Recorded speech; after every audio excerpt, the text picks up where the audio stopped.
Chapter 101. Some things could be big or small, and no one would pursue it if it was not revealed, but if Amon insisted on clinging to this loophole, it would not be a good thing if it involved the dignity of the gods. If the temple of Isis was brought to the adoratress and she needed to establish her authority, such an excuse would be the most severe punishment. Poira couldn't sit still anymore. He hurriedly stood up, grabbed Amon's sleeve and begged, "Sir, I sincerely ask for your forgiveness. Please don't be calculative about the unintentional slip of the tongue of a warrior. If you have any request, please tell me." Amon finally smiled. He waved his hand and said, "Sit down and talk. In fact, I don't have any other requests. All the lords here are loyal to their duty. I don't want to make trouble out of nothing. I just hope that my people can be treated better." Poira quietly wiped his sweat. He pulled John up and sat down with him. They toasted Amon together. He promised, "Please rest assured that what happened today will never happen again. I will do my best to take care of the miners. They are indeed important to Mount Horeb. They deserve special treatment." Amon asked again, "I was injured today. I need to rest here for a few days. The adoratress gave me a month's time. I'm not in a hurry to complete my mission. During this time, I hope to meet my people and ask them about their experiences. Is that convenient?" John nodded. "Of course it's convenient. As long as you don't take them away, nothing else matters here." That night, Amon was reading a book on the art of war in his bedroom upstairs. He looked out of the window thoughtfully. It was a full moon. The silhouette of the moon hung over the ridge in the distance. Even the shadows in the bright light were so clear. Under the moonlight, Mount Horeb had a faint smell of smoke and fire, just like the smell of Duk a long time ago.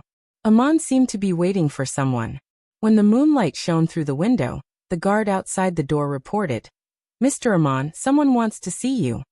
Amon smiled and said loudly through the door, "Is it Guard Captain John? Please come in. I've been waiting for you." The person who came was indeed John. He entered the room and bowed to express his apology for disturbing his rest so late at night. Amon smiled and said, "Since Lord Guard Captain has come to visit alone at night, you must have a personal request. If you have anything to say, just say it." John said, "First of all, I want to express my gratitude. You did not hurt me in the duel, and have forgiven me for my unintentional mistake. Actually, I regretted it, but I was in a state of irritation that I couldn't control." Amon nodded. "I can tell. You were like two different people back then. If you were always so hot-tempered and impulsive, you wouldn't have been able to reach the 6th rank in physical skills. Did you come to find me for this matter?" John opened his mouth and said with some surprise, "Mr. Amon, you are so amazing. You saw through my intention at a glance." "Yes, that's the situation. There has always been an irrepressible restlessness in my soul. Sometimes I even lose my mind and just want to vent my power.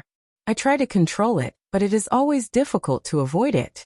You still don't know what I've been through, do you?" John was born in a large noble family in Montefiore.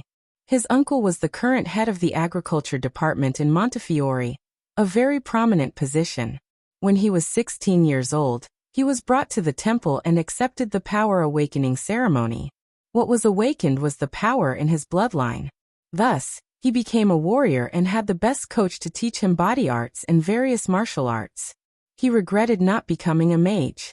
For a long time, he asked himself if the gods had abandoned him. Why didn't the gods give a noble soul like him a chance? His grandfather used to be a supreme mage, an honorary high priest of the Temple of Isis. John had always been proud of him. In this case, he was determined to become the best warrior. But after awakening the power in his blood, with the progress of his body arts, his spirit became more and more irritable. He would always act on impulse because of small things. Although he regretted it afterwards, he couldn't suppress it and was in a state of losing control. 2 years ago, in a brothel in Montefiore, he lost his noble demeanor and injured a colleague and the owner of the brothel because of a dispute over who should drink with a girl. When he returned home, he was still angry and accidentally injured his wife, who tried to persuade him. His wife came from another noble family in Montefiore. She left him in anger and went back to her mother's home. He was also punished. His family used their connections to send him to Mount Horeb, hoping to temper his temper in this desolate place. John admitted that he was depressed in Mount Horeb. This desolate place made him feel even more desolate. His prayers to the gods could not be truly comforted. Yesterday, when he was drinking, he heard that Ammon was not a noble but came to inspect Mount Horeb. He was not happy. This afternoon, when he saw someone accidentally damage a parangan while mining, he was immediately angry. He could not help but whip people. This had happened more than once in Mount Horeb. Not only the slaves and craftsmen, but also many of his guards had been whipped by him. It seemed that this kind of venting could soothe his mood, but it also meant that he was more restless. John said at last, "Today when you hit me with your hammer, the strange impact seemed to disperse my power. I calmed down at that moment. You were also angered by me. If I were you, I would not have been able to control my power so perfectly. I did not hurt anyone at all. Is this the technique of Duk? How do they control their power? To be able to smash such a hard ore into powder and leave a parangan intact, there must be something special about it. The attack you gave me today suppressed my restlessness, so I came to ask you for advice. Do you have any way to help me?" Ammon listened and gradually frowned. He had experienced this feeling before. It was when he had just awakened the power of the two sides. At the same time, the desire and restlessness of the two sides were awakened. He remembered that in Duk he always wanted to find someone to beat him up. But after he passed the test, the restlessness disappeared and did not continue. But John's situation was special. The restlessness was forcibly suppressed, but it did not disappear. As his power increased, it became stronger and stronger. He was a warrior of the 6th level. Naturally, he had to pass all kinds of tests. But no one had systematically summarized the tests of body arts, so he did not understand the situation he was facing. Fortunately, the person he asked today was Ammon. Since he had asked, Ammon would definitely try to help him. His clansmen were still on Mount Horeb. As long as Ammon left, the fate of Moses and the others would depend on John and Pyra. He looked out of the window and pondered. "John, is there a pattern to your restlessness?" John thought for a moment and answered, "Yes. The stronger I am, the stronger the restlessness. On the other hand, it is periodic. It seems to break out with the waxing and waning of the full moon. Today is the night of the full moon, so the restlessness is the most obvious. I have prayed to the goddess of moonlight, but it does not seem to work." Ammon turned around and sat down. He looked at John and said, "Perhaps what has been awakened is not only the power of faith, but also the restlessness hidden in your soul. It is like two sides of the same coin. The restlessness will also awaken, but you do not know how to face it. It comes from the doubt and anxiety in your soul. You have desires that are never satisfied and you cannot let go, but you do not even realize it. There is a hidden devil in your heart, but you do not see it. All of this is just my judgment. I am not sure if it is right or wrong, but I have a feeling that when you are impulsive, you will be very strong, but after that, you will become weak. You are weaker now than you were at noon. If you go on like this, it will hurt others and yourself. You do not know what will happen to you." As John listened, he couldn't help but stand up and kneel down. He nodded and said, "You're right. Even I can't describe it so clearly. Sometimes I always feel that everything around me is against me, but I can't break through the shackles with my own strength. Only when I give up my rationality will I feel more relaxed. The effect of your hammer today was so obvious.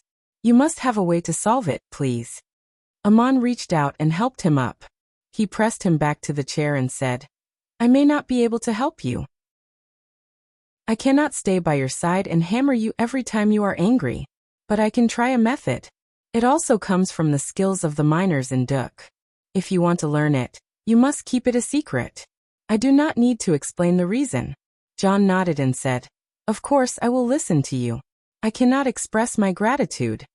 Ammon pointed to the sky outside the window and said, "Your agitation is affected by the environment, so I suggest you face it well. Looking up at the stars may give you peace of mind. You must have a firm belief, whether it comes from faith or not. You must see clearly what your heart is pursuing and find a clear state of mind. Only then will you know what you have to overcome." John was puzzled. "Look at the stars?" Ammon smiled and shook his head. It is to close your eyes and look at the stars in your heart. Release the feelings of your soul, and then slowly withdraw it. It is like a devout prayer to the gods. Let the power naturally accompany your heart, instead of being controlled by it. Only in this way can you truly be at peace. It may or may not work, but I suggest you give it a try. Amon taught John a method of prayer in detail. It was very close to meditation, but it was difficult to say it was a kind of magic. It took a long time for the warrior to fully understand what to do. Amon himself was not sure.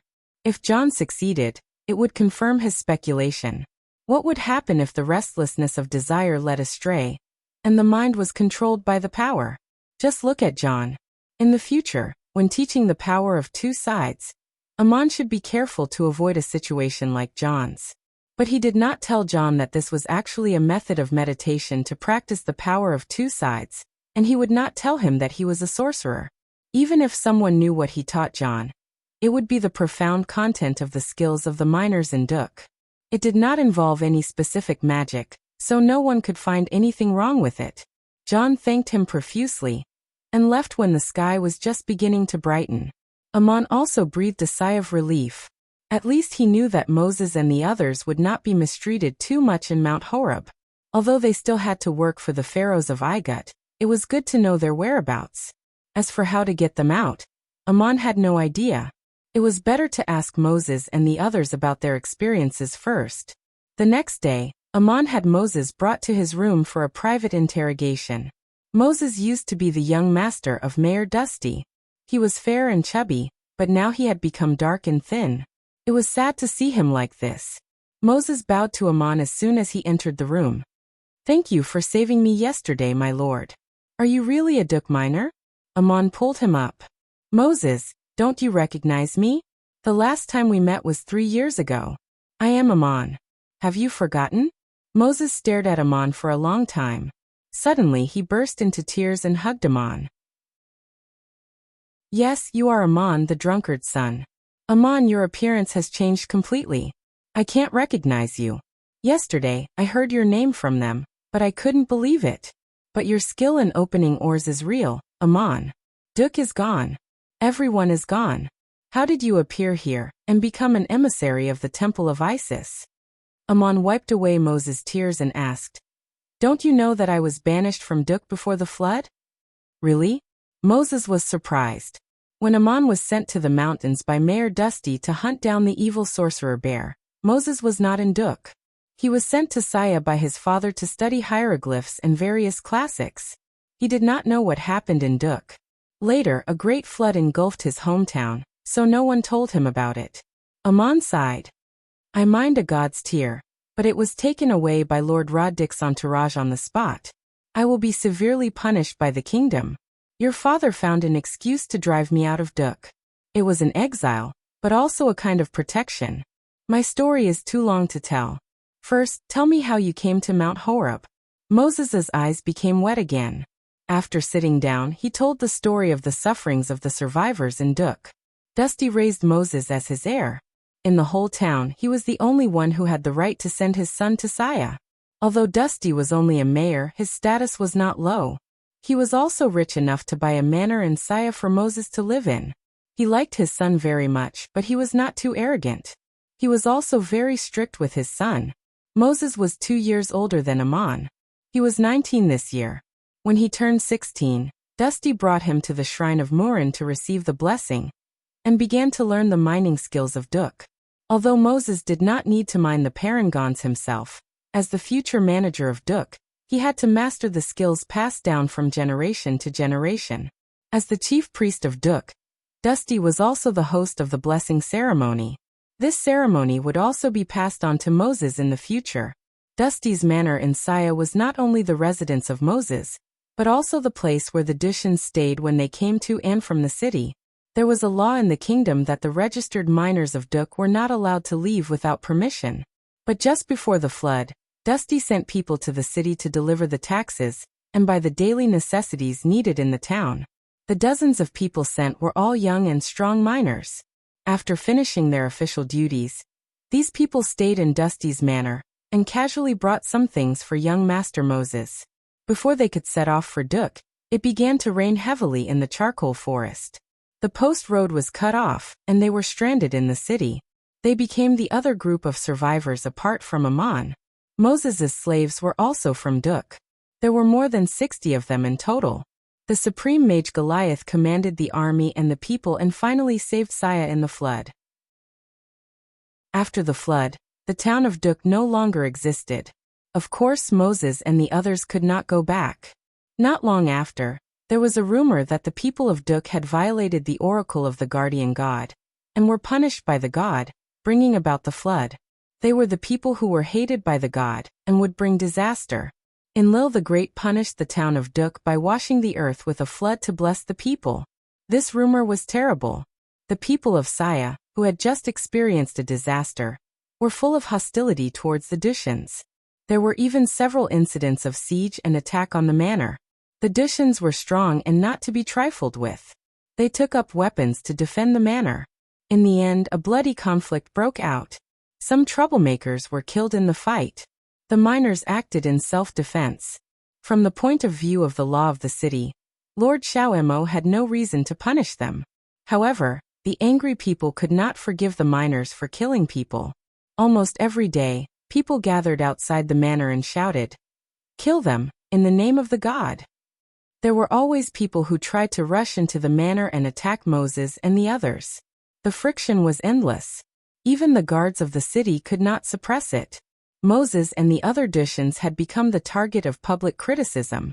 Even the shops in the city were not willing to sell to them. When the food stored in the manor ran out, they could barely survive.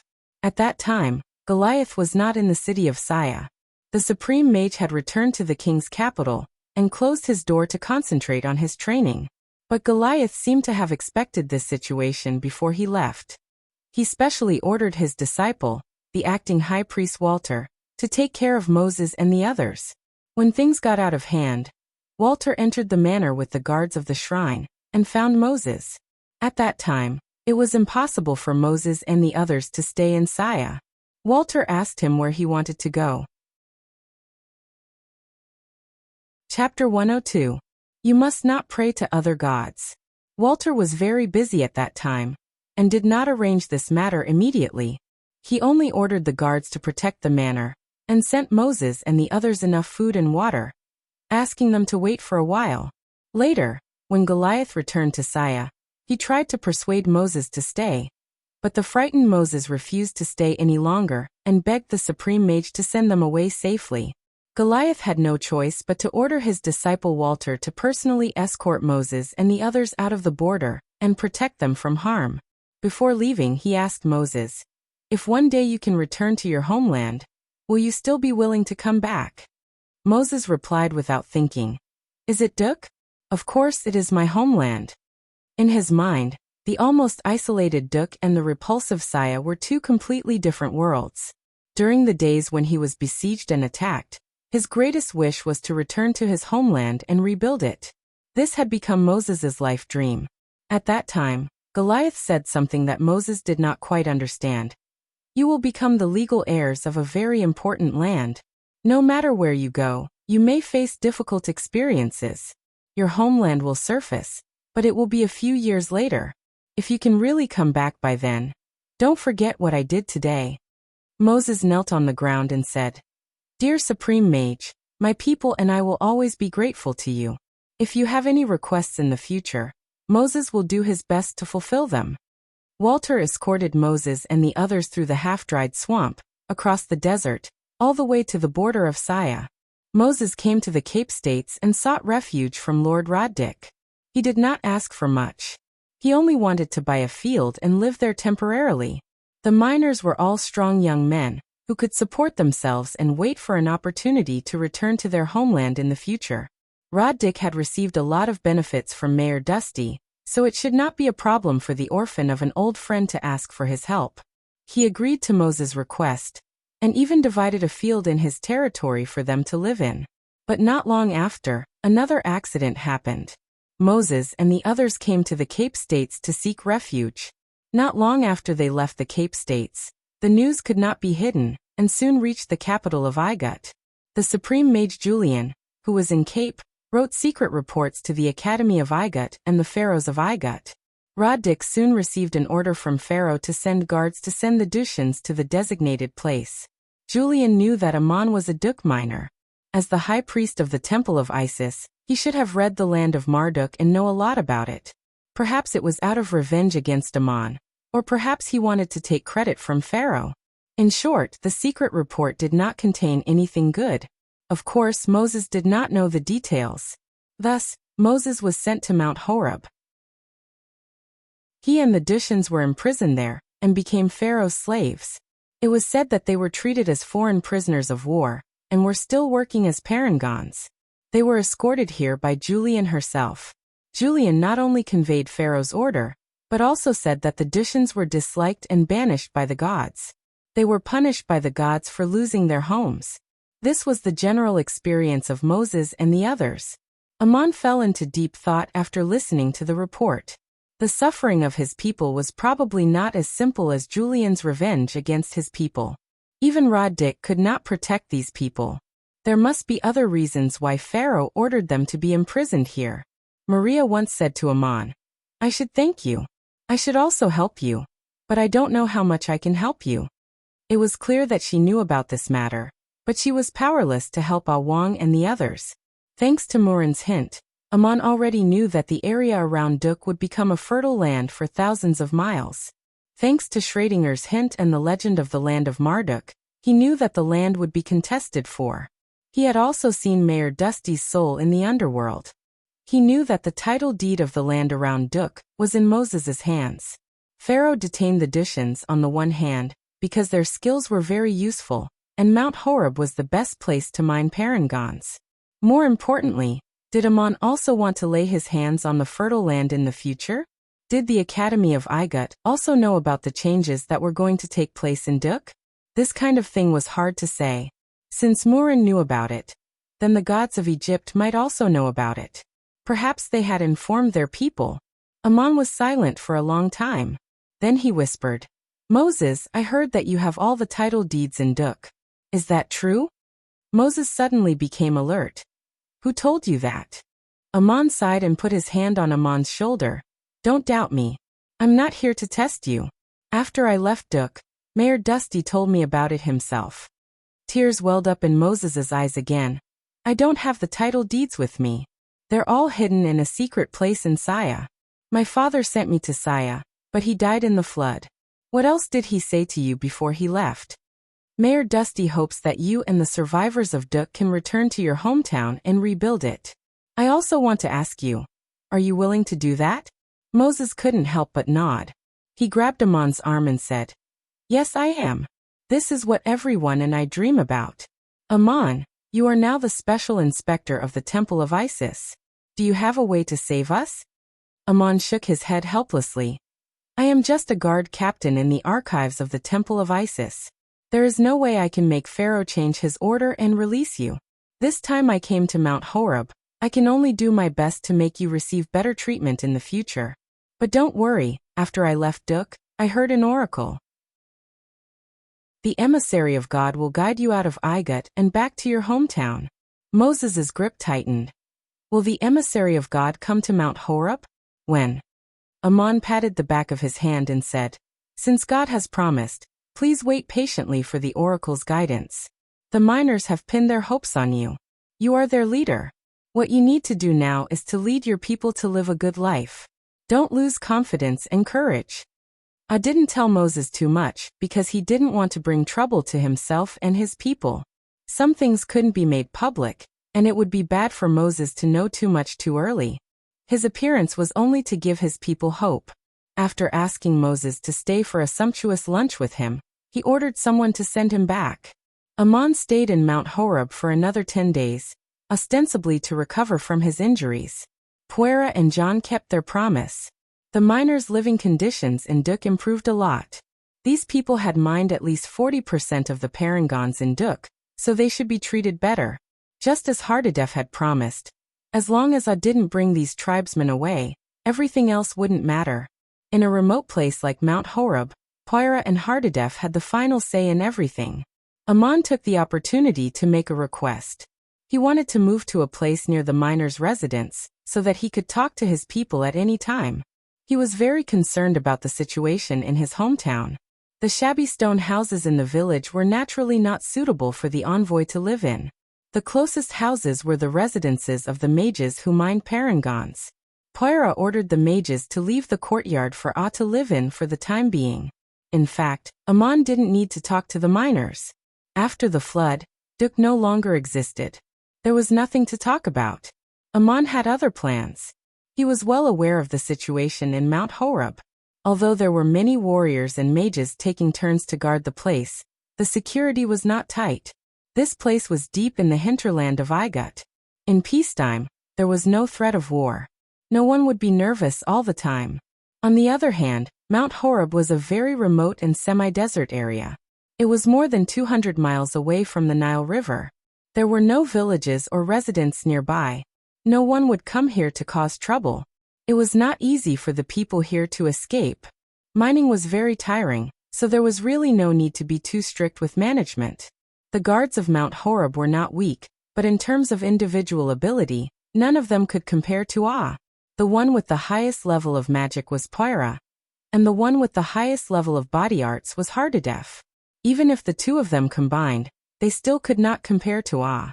Amon always had a way to hide what he wanted to do, as long as he didn't make it too obvious. It was late at night. Moses tossed and turned in bed, unable to fall asleep.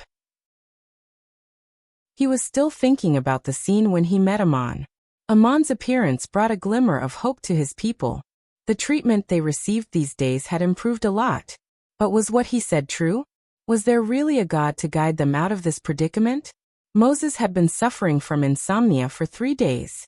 Amon's arrival brought new anxiety and expectation. At this moment he suddenly heard a voice in his ear. "Moses, please don't be afraid. Don't be surprised. The voice you heard is the guidance of God." Moses was so scared that he almost fell off the bed. He looked around for a long time. There was no one in the room. He sat up excitedly. When he was about to speak, he heard the voice again. "Don't speak. You can't have sex with me in this way yet. Please follow my instructions. Put on your clothes and walk out. Follow a group of glowing lights to Mount Horeb. I will wait for you there." Moses felt his heart beating so hard that it almost jumped out of his throat.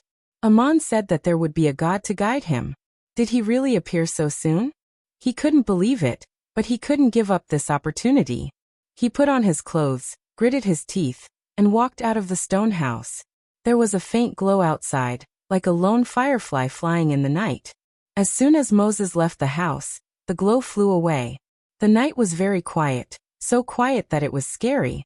Even the light footsteps seemed to have echoes, as if there was an invisible person following behind. Moses was very nervous, afraid of being discovered by the guards. But the glow led him around the stone houses. Coincidentally, he didn't meet anyone. Finally, he left the village and walked towards Mount Horeb. When he reached the foot of the mountain, he looked back. There were a few guards leaning against the wall outside the village, dozing off. They didn't seem to notice him. Only then did he turn around and go up the mountain.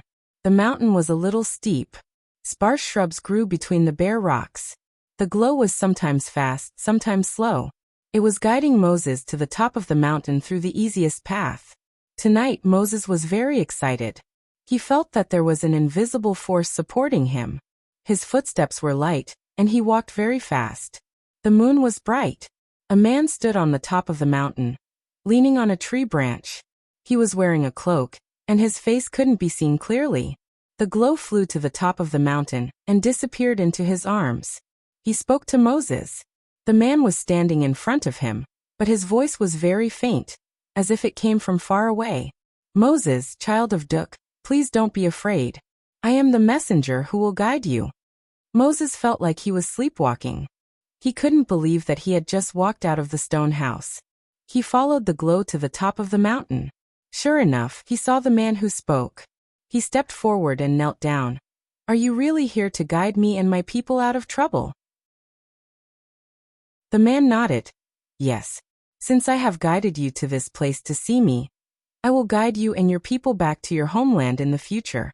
You must not have any doubts in your heart." Moses knelt on the ground for a long time without saying a word. His shoulders trembled, and he began to cry silently. Ah, who was wearing a cloak and had changed his voice, asked softly, "What's wrong with you? Why are you crying when you see me?" Moses sobbed. "I am crying for the suffering of my fate, for my father, for Duk. I finally see you. May I ask, from which God did you guide me?" Ah replied, "I made a promise to Murin that I will guide you and your people back to your homeland and rebuild it." Moses' shoulders trembled even more. "I dare not lie in front of the gods, but I do have doubts in my heart. When my father died in the flood, where was the guardian? Where was the guardian god when I and my clansmen were in danger? I don't hate the guardian, but I can't summon the reverence I once had in my heart. The world has become so strange to me, and the guardian is now like a stranger to me." Although he was only 19 years old, he had experienced so many hardships. Anyone would have matured, and could not help but think about the bigger picture. He had his own opinions about Murin. Although he didn't hate the goddess, he really couldn't respect her. Ah told him not to have any doubts in his heart, so he spoke his truest thoughts that had been suppressed for a long time. Ah didn't have enough time to explain anything to him, and this was something he couldn't explain clearly. But he had to give Moses a firm hope, so he said, "It's rare that you don't hate the guardian. When people pray to the gods, the first thing they have to do is to think about what they have done. Why do you ask the gods to do something for you? The former guardian did want to guide the people back, but she is not the only god in the world." Moses raised his tear-stained face. "I hope you can give me the only, the firmest faith. This is the reason for us to live well in the suffering. Since you have come here, will you guide me from beginning to end? May I know your name?" Ah replied, "My name is Allah. When you have doubts in your heart, you can silently recite this name. My appearance is like the light that guides you to the top of the mountain. The road is under your own feet. As long as you don't give up your faith, then I will not give up on you. Whether you have the protection of the guardian or not, no matter how many difficulties and dangers there are, I will fulfill my promise." Moses bent down and kissed the soil. "Your voice is the guidance of the gods, the light in the darkness. Since you can guide me out of the cage to this top of the mountain, can you also guide the people to leave here?"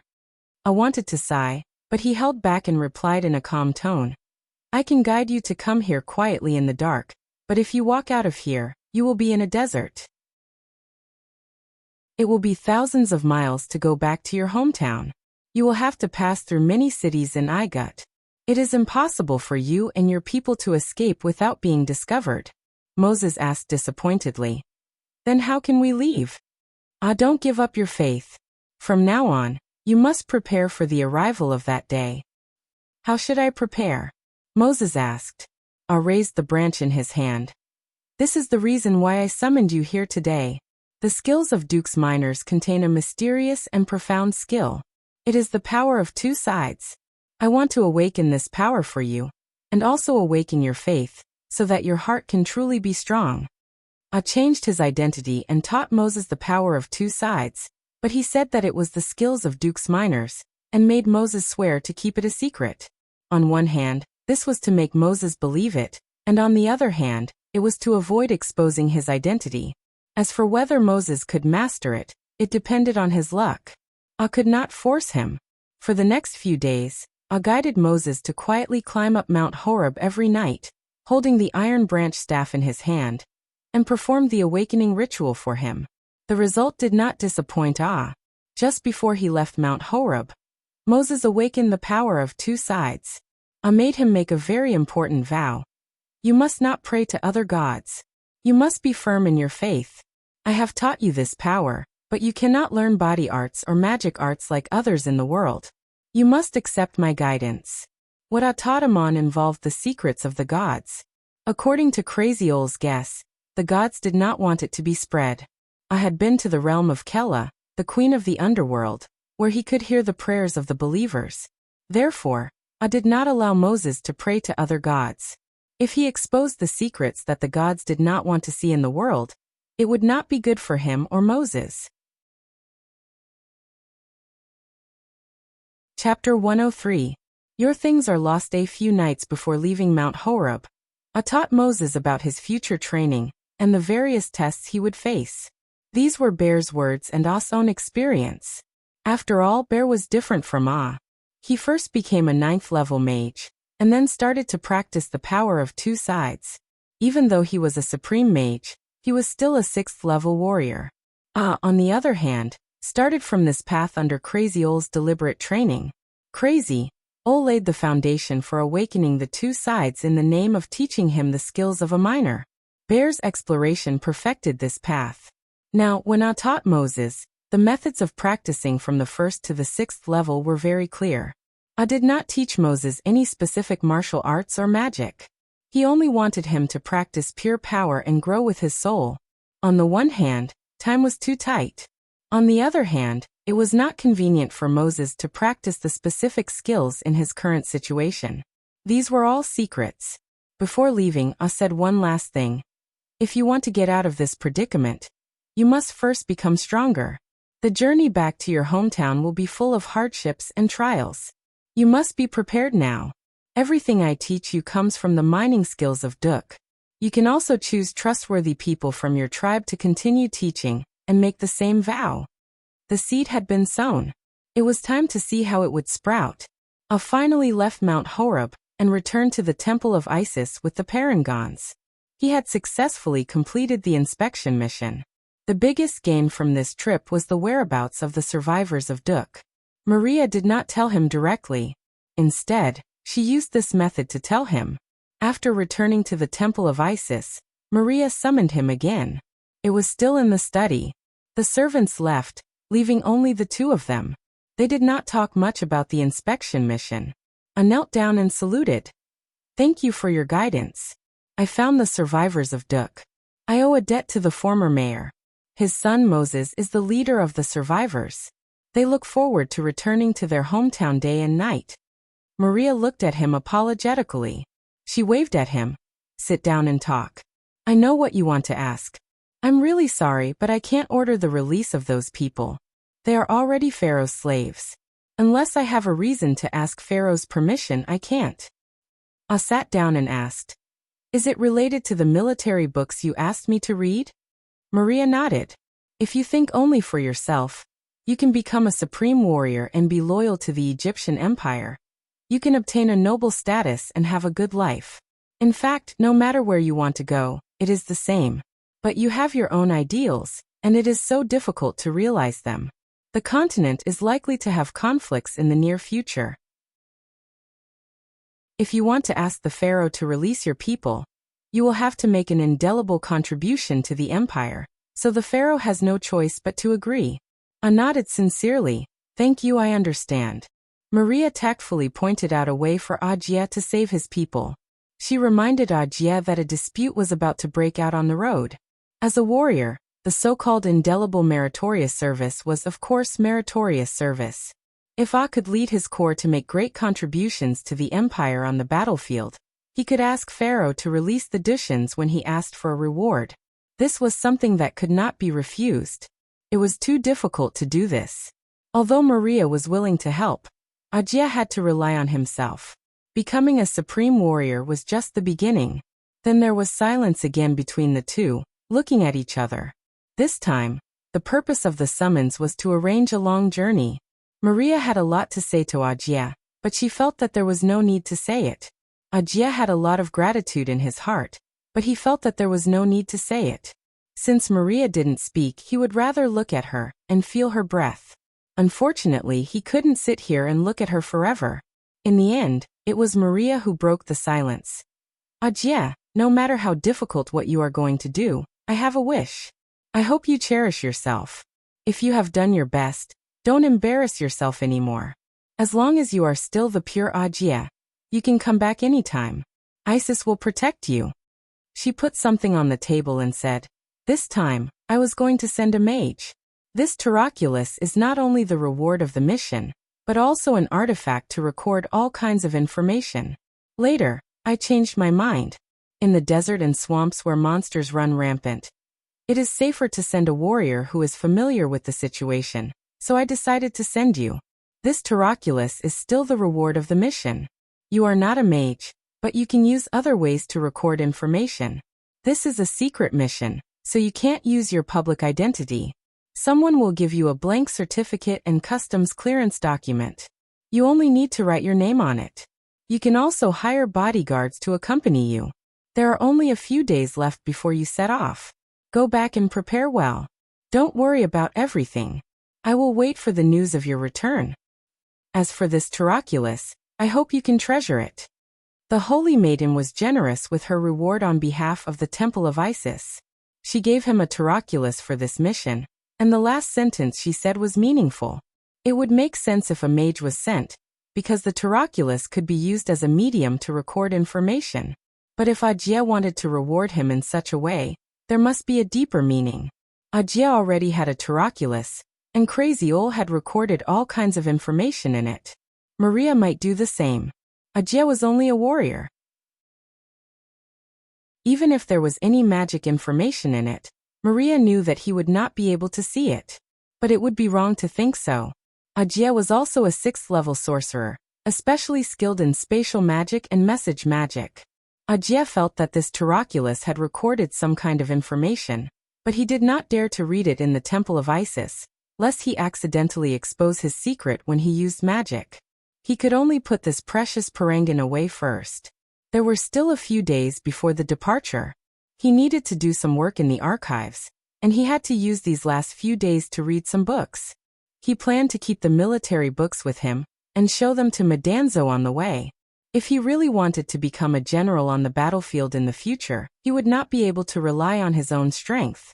He needed the help of subordinates who could fight well. Madanzo was a good candidate.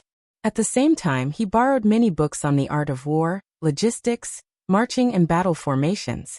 Since he had a spatial artifact, he might as well read them on the way. On the last day of his duty in the archives, I found an opportunity to open the volume of the Land of Marduk and read it carefully from beginning to end. Last time, he read it secretly when no one was around. He could not read it too carefully because of the limited time. Today, he tried to remember every detail between the lines. At the end of the blank space, he saw the 2 familiar marks again. He secretly took out the token given by Crazy Ol and compared it. It was the mark left by Bear, but it seemed to have been printed in a hurry. It was very vague and hard to read. The sound of the guards talking and saluting came from outside. I hurriedly put away the book and the cabinet back to its original state. Just as he was about to go out, he suddenly heard someone say behind him, "Captain, you dropped something." I was scared witless. Even though he was usually calm and collected, at this moment, he almost knocked over the cabinet beside him. This was the library where the precious files were kept. No one was allowed to enter without permission. Moreover, with his vigilance, he did not notice that there was someone in the room.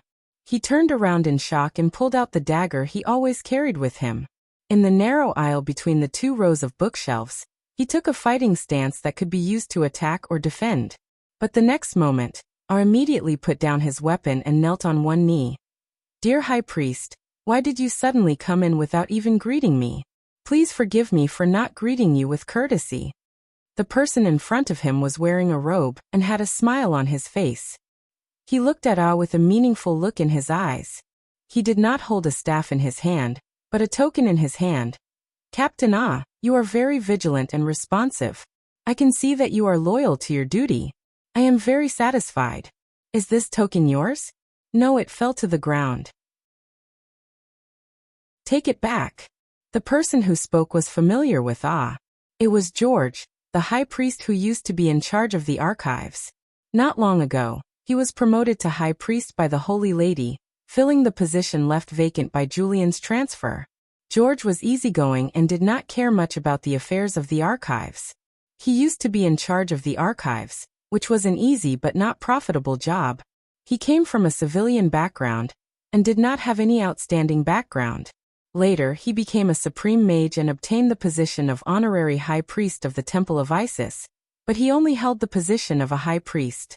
As an honorary high priest, George did not like to fight for power. He lived a secluded life in the Temple of Isis. Not long before Amon arrived at the shrine, he had quietly advanced to the 8th level of a mage. In addition to the original 3 high priests in the Temple of Isis, there were 5 honorary high priests, all of whom were supreme mages. Although they did not have any real power, their status was transcendent. George was the most inconspicuous one among them. Unexpectedly, when the new official high priest was elected, the Holy Lady promoted George and reported that Pharaoh was approved. This happened after I arrived at the shrine. After George became the high priest, the chief priest of the archives was naturally replaced by someone else, but it was still under the direct control of George.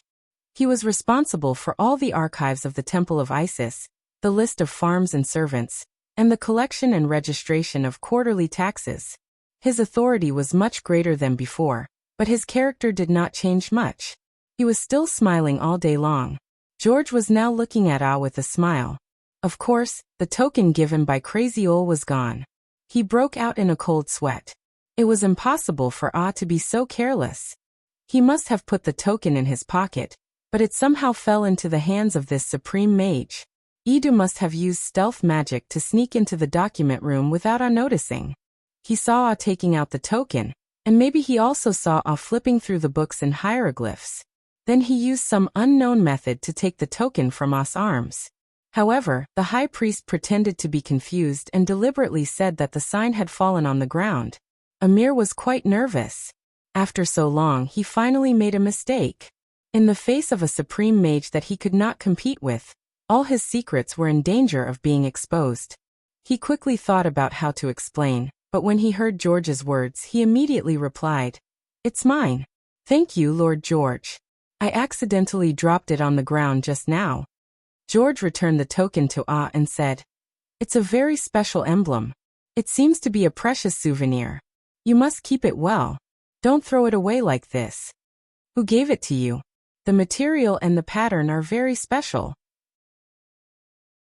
I don't think ordinary people can make it." The supreme mage's smiling eyes seemed to penetrate Ah's soul. Ah could only reply calmly, "An elder in my hometown left it to me as a souvenir. He is no longer here." George stopped smiling. "Oh, he's no longer in this world? What a pity." Ah told the truth. "Haven't you heard of it? My hometown was destroyed by a great flood, and that elder died in that disaster." George sighed. "I'm sorry to bring up your sad past. I almost forgot that your hometown is Duk. It was you who mined the god's tear and returned Nero's relics. Young man, your actions are indeed admirable. I heard that there are many scrolls among Nero's relics. I would like to ask, is there a scroll called Tiamat's Wrath?" I thought for a moment and replied, "Lord Nero's will was very generous. I received 6 supreme scrolls and 6 intermediate scrolls, but there is no Tiamat's Wrath. I have never even heard of this name." George said again, "I'm just asking. It is a legendary scroll. Many people have never heard of it. It is said that only Nero has the ability and interest to make it. But the effort and the price he has to pay is also great. I don't know if he has tried it or if it was successful. But since you are here, you can do me a favor." I hurriedly said, "Dear High Priest, please tell me what you need." George said in a self-deprecating tone, "I am old and my memory is often bad. I came to look for a scroll, but I came to the wrong room. I will tell you the serial number. Bring it directly to me. I remember that the scroll is locked in a cabinet. Ask the priest in charge for the key. Tell him that I want to see it." After he finished speaking, the supreme mage gave him a file number, turned around, and walked out, leaving Amon standing alone with the sign in his hand. The fine sweat on Ah's body gradually dried. He couldn't help but feel a little cold. He shook his head hard and ran out to fetch the scroll for High Priest George. Ah took the special key that was enchanted with magic and opened the file cabinet guarded by the magic circle. When he took out the scroll, he was shocked. The scroll was very thin. The content was about the making and introduction of scrolls. The cover was written Tiamat's Wrath. This was the scroll that Idu was asking about. Ah couldn't help but open it and take a look. He couldn't help but hold his breath. He finally understood how precious the gray scroll he had been keeping for so long was. The scroll introduced the theoretical method of making this scroll. It was an unimaginable and almost impossible task, but Nero had done it. Tiamat's Wrath was different from any other scroll. To activate it, the user's life was the price. Its power could not be controlled at all. Once it was activated, not only would it burn the user's life, but it would also destroy all life within its range.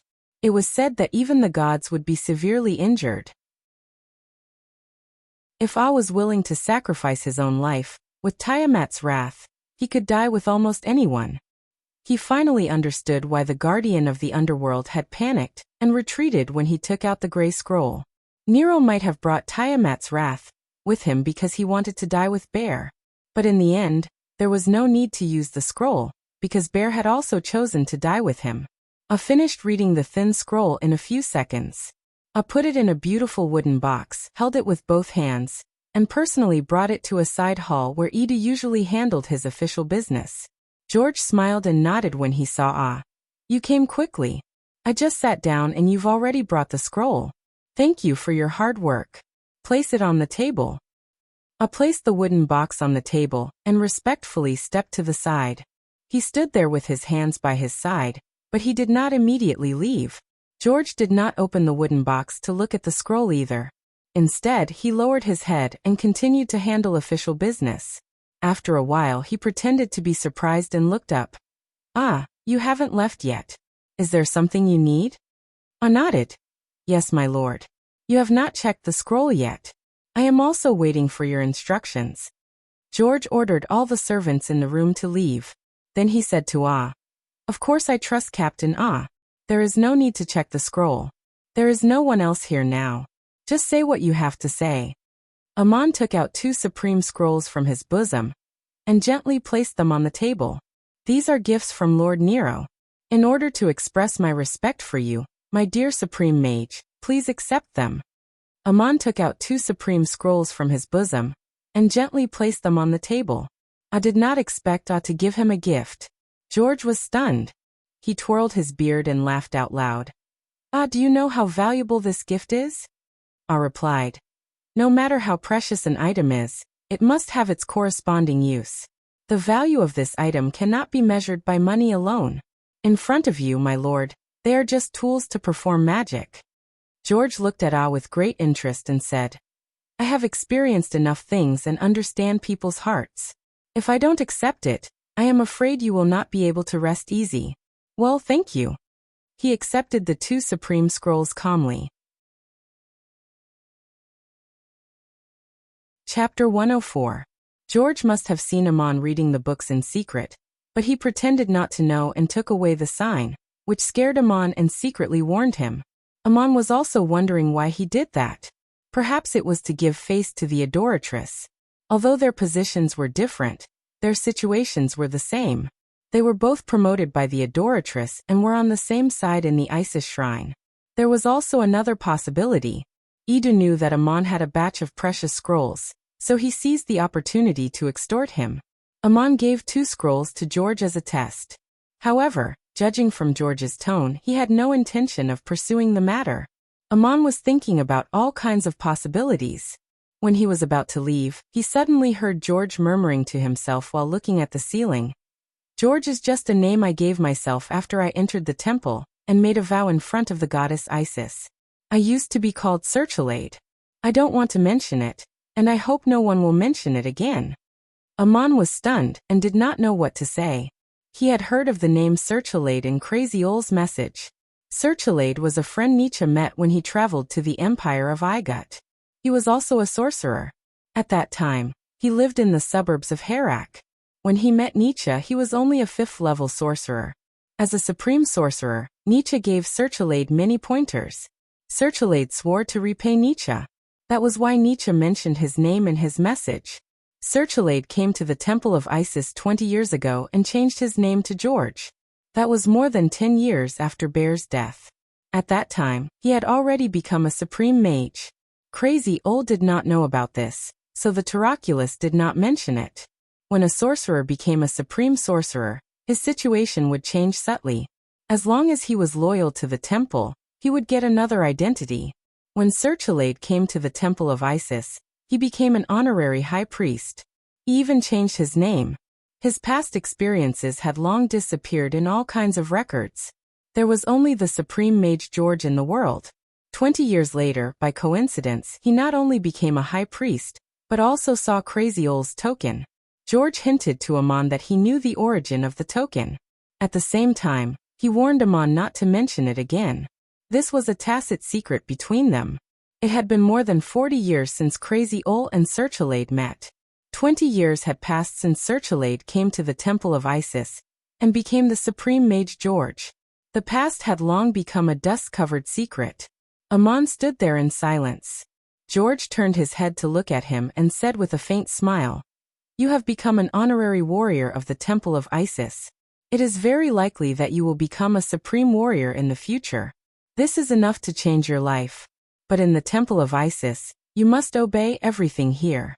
You must not offend or blaspheme the gods." Maybe I am overthinking. Your behavior at the blessing ceremony that day is enough to prove your loyalty. Aman hurriedly nodded and said, "Honorable High Priest, I will remember your words." George said kindly, "It's good that you remember.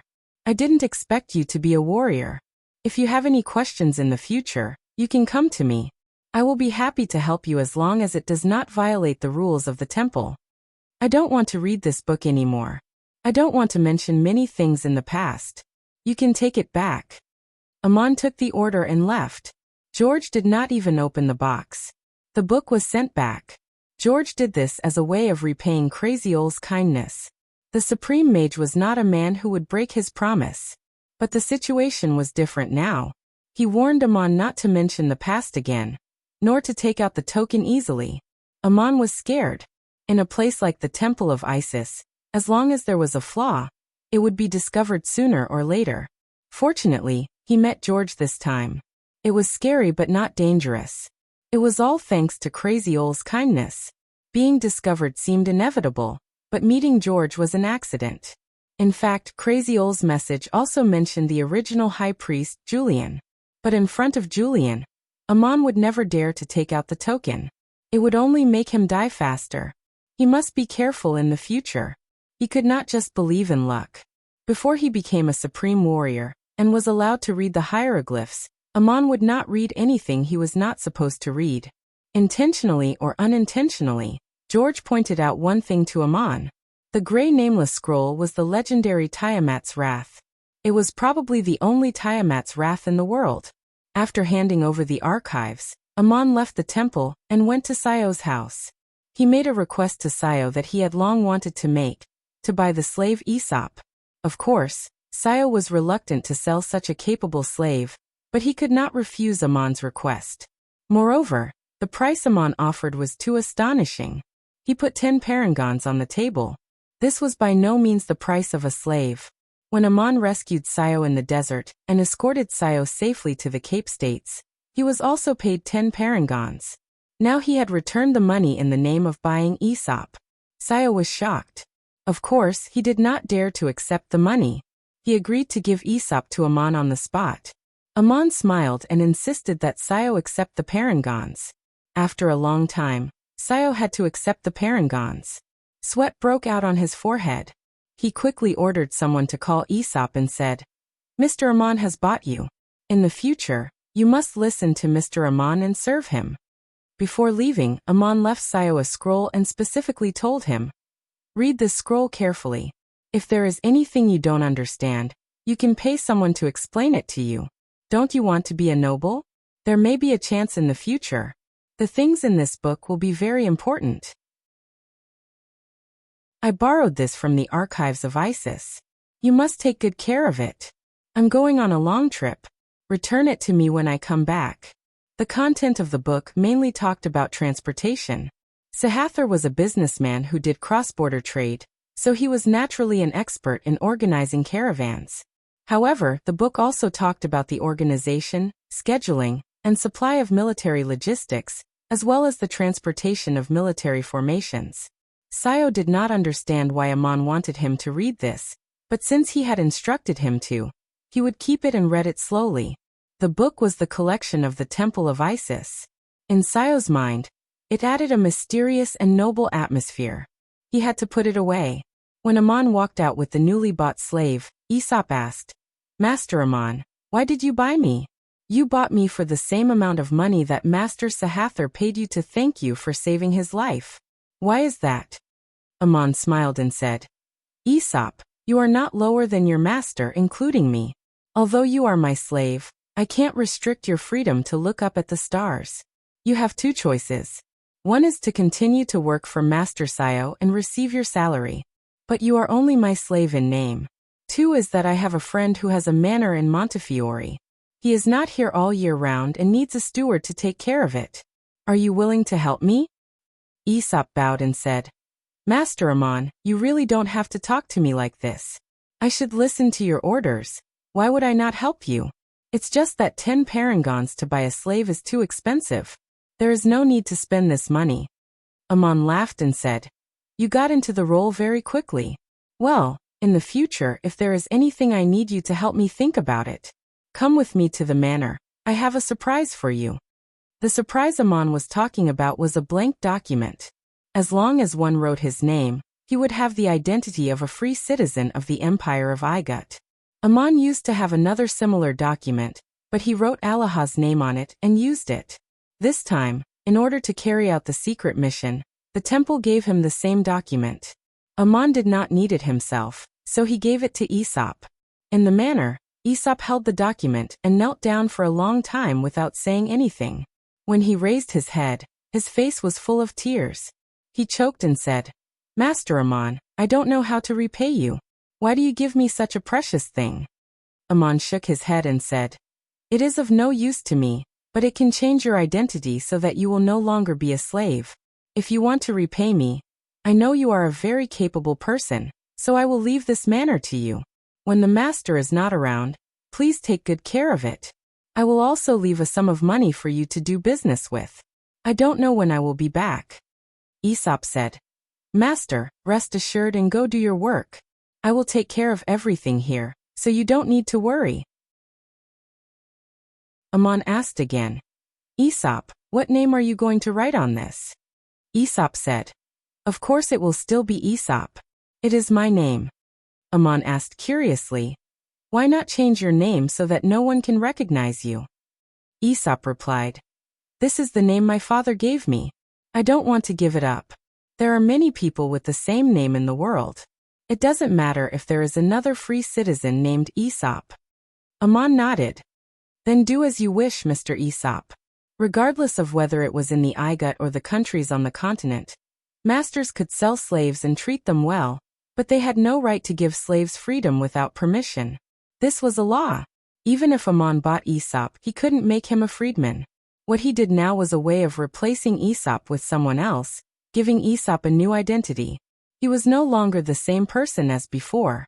This was a gift that Aesop couldn't even dream of. After handing the manor to Aesop, Amon also stored some of his personal belongings here. The hired servants also needed someone to manage them. And the fine wine and food that Schrödinger liked were prepared by someone every day. But after Amon and Madanzo left Montefiore, Schrödinger suddenly jumped out of the bushes beside the road and stopped in front of Amon, glaring at him. Amon squatted down and said softly, Schrödinger, I haven't seen you for a few days. I want to say hello, but I don't know where to find you. Now I'm going back to Duke to carry out my task. You can have fun in Montefiore. I've arranged everything. The cat twisted its neck, raised its paw, and pointed at Amon's waist without making a sound. In the past, Amon always carried a large leather bag on his back when he left Duke. Schrödinger always hid in the bag to sleep. This time, Schrödinger didn't take the bag out. It seemed that he was not satisfied. Amon tried to persuade him again. You asked me to take you back to Igut. You've come all the way here. You've been living a comfortable life in Montefiore. Why do you want to take risks with me? Why don't you just wait for me in the city? Schrödinger puffed his cheeks and didn't say anything. He didn't put down his paw either. Madanzo watched Amon talking to a cat in a soft voice. He couldn't help but feel a little strange. But he knew that the cat had a special relationship with Amon back in the barbarian tribe, so he didn't interrupt. Amon had no choice but to stand up. He waved the iron stick in his hand, and took out a large leather bag out of thin air. Schrödinger jumped onto the bag and dug the opening with his paw. Then he got in skillfully. Amon turned to Madanzo and said, Go to the town ahead and buy more wine. Also, prepare a new batch of meat floss. I'll teach you how to use magic to process vegetables and meat, so that they can be preserved for a long time and taste delicious. Madanzo smiled and asked, Ammonius, I've always seen you make a lot of things out of thin air. What kind of magic is that? Ammon replied indifferently, It's no big deal. It's just with the help of a spatial artifact. When you reach the 6th level, you'll be able to learn advanced spatial magic. I'll teach you how to use spatial artifacts. The more magic you have, the more space you can use magic. It's really convenient for many things. In the town ahead, they not only bought a lot of daily necessities, but also a carriage and 2 horses. 2 men and a cat drove the carriage at an unhurried pace for a month and finally arrived at the border of Igut. Along the way, Madanzo, in addition to reading the military books Ammon gave him, used magic to process all kinds of secret food. It seemed like a trivial matter, but it was a kind of training to control one's power. For example, to process a piece of fresh beef into jerky and retain its original flavor, one needed to use fire and water magic at the same time, and even simple spatial magic. The heat could not be wrong, otherwise the jerky would become tasteless freeze-dried or black charcoal. It might be fun to process a few pieces of meat, but it would be boring to do it for many days in a row. That was what Ammon wanted Madanzo to do, to use magic in a mundane way. When they arrived at the last town on the border of Igut, Ammon let Madanzo sell the carriage and the horses, and the 2 of them continued on foot. Puzzled, Madanzo asked, We still have a long way to go to the Lokia. Isn't it more convenient to take a carriage? Why do we have to walk? Ammon smiled mysteriously. You'll understand soon enough. Just walk like this. Don't be afraid of hardship. It's a necessary experience for you. In front of them was the Saya Desert. They were traveling on the trade route between Igut and Babylon. Only the 2 of them walked on foot. Madanzo was a 5th-level sorcerer and warrior, so it was not too hard for him to walk like this. A few days later, halfway through the trade route, Ammon suddenly said, Go north directly to the town of Duk from here. Madanzo asked again, Aren't we going to Link's tribe? Ammon nodded. Yes, from Duk to the east, through the jungles of the Euphrates Valley, you can reach Link's tribe. That's how I went there. Madanzo scratched the back of his head. Ammonius, I suggest another route. From here to the Babylon Kingdom, along the east bank of the Euphrates River to the city of Kish. West of the town of Akkad we've been to before, there's a new ferry to cross the river and go directly to the mountains of the Euphrates Valley. It'll be more convenient to reach Link's tribe there. Although it's a long detour, it'll be a smooth journey and faster. When we get to Link's tribe, we'll take Link and Elmar with us to explore the area around Duk. It'll be much safer this way. Didn't you say that there are many monsters in the desert and swamps? And it's not easy to pass through. Why give up the easy and seek the difficult? Ammon shook his head. Madanzo, do you know why I brought you along? This is your trial. If you want to pass the test of breaking through the limit, follow me to the north. If you want to be safer, follow the route you suggested. Go to Link's tribe first and wait for me. Madanzo smiled. It's just a suggestion.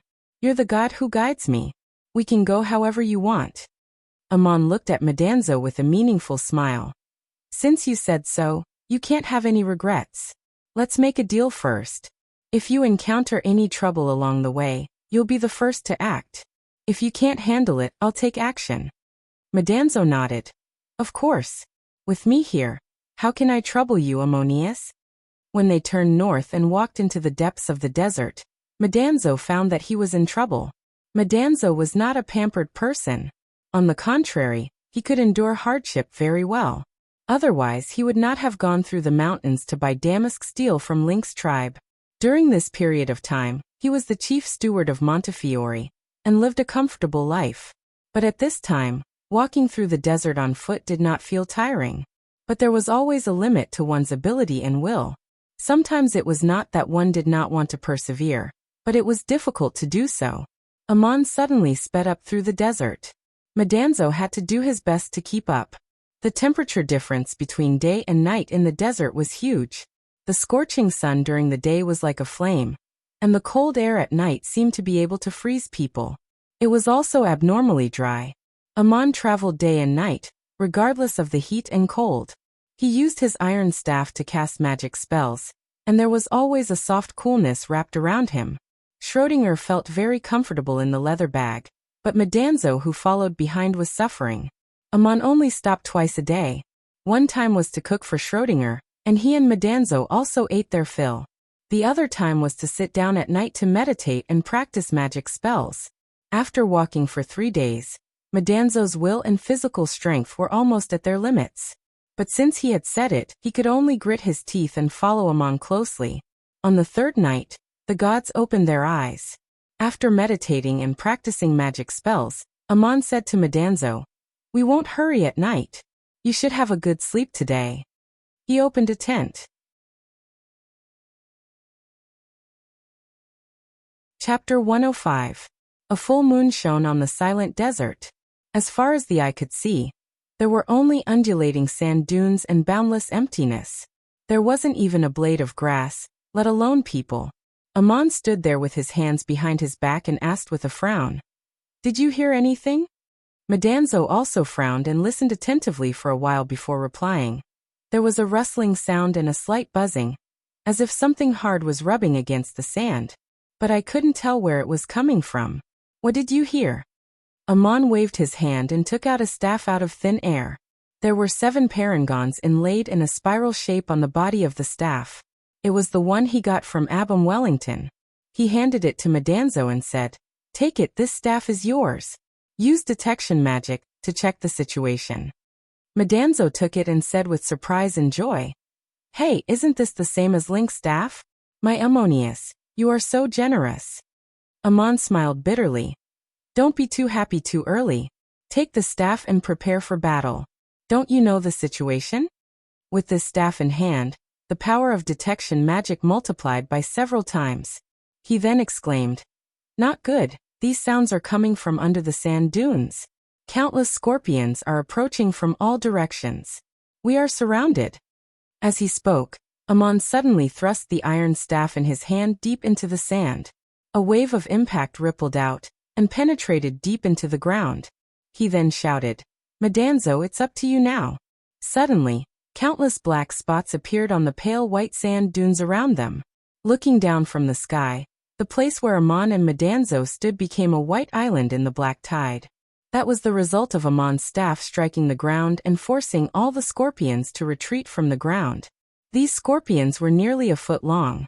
They raised their pincers and raised their venomous tails. They looked extremely terrifying. If it was just 1 or 2 scorpions, he might be able to stomp them to death with just a lift of his foot. Even if he was accidentally stabbed by the poisonous hooks, it wouldn't be fatal. However, there were thousands of poisonous scorpions. Anyone who saw them would tremble with fear. However, Madanzo showed no fear. He shouted loudly and waved the staff in his hand. A whirlwind rose and swirled the sand into a spiraling storm, sweeping out in a circle. The grains of sand that were blown up by the wind were like tiny needles, and there were countless wind blades that were hard to distinguish between the needles. The hard shells of the poisonous scorpions were shattered by the sand, and their bodies and chelicerae were cut off by the wind blades, leaving behind a ground full of corpses. Some scorpions had been cut in half, but their broken bodies were still struggling and twisting. This large-scale offensive air element divine spell was very powerful, but the desert scorpions did not retreat because of the death of their companion. The scorpions behind them stepped over the corpses on the ground and surged forward. Amon did not attack. He only said one thing. "These scorpions are very big and their shells are very hard. It's too much effort to use air element magic." Madanzo then raised his staff, and a bright flame appeared in the whirlwind. The flame instantly turned into a dancing fire dragon that circled between the sand dunes. The scorpions' remains were the first to be ignited. Then the scorpions that surged forward also twisted and rolled in the sea of fire, and were burnt to ashes. Faint smoke rose in all directions, mixed with an unpleasant stench. Amon spoke again. "Scorpions have venom in their bodies. With so much venom around us, the smoke will be very poisonous." There was no need for Amon to remind him. Madanzo did not stop the whirlwind while casting Sea of Fire. Instead, he blew the smoke outwards. These scorpions seemed to be very resistant to fire. Many of them were still struggling to crawl closer with flames and smoke, but were cut into pieces by the wind blades not far away. At this moment, Madanzo was casting two kinds of large-scale advanced-level magic at the same time. He couldn't go on like this. After a while he shouted, "Gatamon, are we in a scorpion nest? There's no need to waste time like this. Why should we be surrounded by a group of scorpions? Let's just go. The scorpions can't catch up with us." Amon pulled out his staff and put away the tent. He nodded and said, "Then let's go. You break out." Madanzo pointed his staff forward, and the whirlwind converged into a straight line and shot out, blowing a wide trench in the sand. The scorpions were swept to the sides. The flames disappeared, and then turned into a cold. The scorpions nearby were stiff on the ground, and the scorpions a little further away seemed to be affected by the cold and slowed down. Madanzo took the opportunity to stride forward, and Amon followed behind with his leather bag. Casting water magic in the dry desert was strenuous and unrewarding, but when used with wind shuttle and freeze, the cold was a good way to deal with these scorpions. It might not be able to freeze them to death, but as long as they could stop them from moving forward, they could break out of the encirclement. The two walked unhurriedly among the scorpions. Madanzo pointed his staff forward and opened a path. When the sky was getting brighter, there were fewer scorpions around them. There were still endless white dunes around them. Madanzo finally breathed a sigh of relief and turned to Amon. "How come there are so many scorpions? Have you encountered them before?" Amon shook his head. "There are scorpions in the desert, and there have been people who were accidentally bitten to death. I've heard of it since I was a child, but I've never heard of so many scorpions. Maybe the environment changed after the flood." Madanzo frowned. "These scorpions are obviously too big, and they look very poisonous." "They are not ordinary sand scorpions, are they?" While speaking, he suddenly stamped his foot and killed a scorpion that suddenly burrowed out of the sand. He cursed. "Why are there more? Is there no end to them?" Amon suddenly thought of something and said, "Before coming here, I heard that there are monsters in this area. It seems that these scorpions are also one of the monsters. I once saw a scroll of myths and legends in the Temple of Isis, called the Land of Marduk. It recorded that the town of Duk was once the battlefield of the gods. A long time ago, the gods created 9 kinds of monsters to help them in the battle, namely, 9-headed serpent, scorpion, sea monster, giant lion, 3-headed hound, human-faced scorpion, mermaid and wild bull." "9-headed serpent?" asked Madanzo. "Isn't that Humbaba, the god of the Euphrates River? It is said that he was the gatekeeper of Enlil's realm. He was killed by Gilgamesh and Enkidu not long ago." Amon nodded. "The 9-headed serpent is probably Humbaba. He must have been subdued by Enlil in that great battle, and became the gatekeeper of the divine realm. Although Humbaba is dead, he still has many descendants. I've met them in the Euphrates River. If Humbaba has descendants, then other monsters might have. The human-faced scorpion is one of the 9 monsters. The scorpions we met may be its descendants." Madanzo stuck out his tongue. "Then we have to be careful. Maybe we will run into some poisonous insects or beasts." Amon nodded again. "Yes. If we run into them, don't get entangled with them. We should avoid them as much as possible. We're not here to destroy the monsters. We can't do that with just the 2 of us. We're just here to check out the situation here, and get to Duk as soon as possible." As they continued to move forward, the 2 of them slowed down. There were always poisonous scorpions appearing in this desert. They would suddenly drill out of the sand, sometimes in groups, sometimes only 5 or 6 of them. Almost every day, they had to fight several battles, big or small. Madanzo was almost stung by a scorpion. Amon just followed behind and did not do anything. He let Madanzo deal with everything. 7 or 8 days later, they could see sparse grass in the desert. "Madanzo, can you hold on?" asked Amon. Metatro took a few breaths and said, "Ever since I started practicing magic, the number of magic I've used in the past few days is less than the number of magic I've used. The opponent is just a scorpion, but it can't be sustained. Who knows when it will appear? If it weren't for you, Ammonius, I'm afraid I wouldn't have been able to hold on much longer."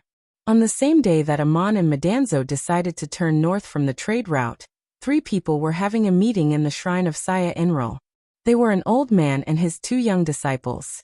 Goliath's appearance had not changed much. He still had a goatee and a face full of wrinkles, but his eyes seemed to be clearer and deeper than 2 years ago. He asked Raphael, "Have you been practicing magic all this time?" Raphael replied, "Magic practice has been my hobby since I was a child, and I'm used to it.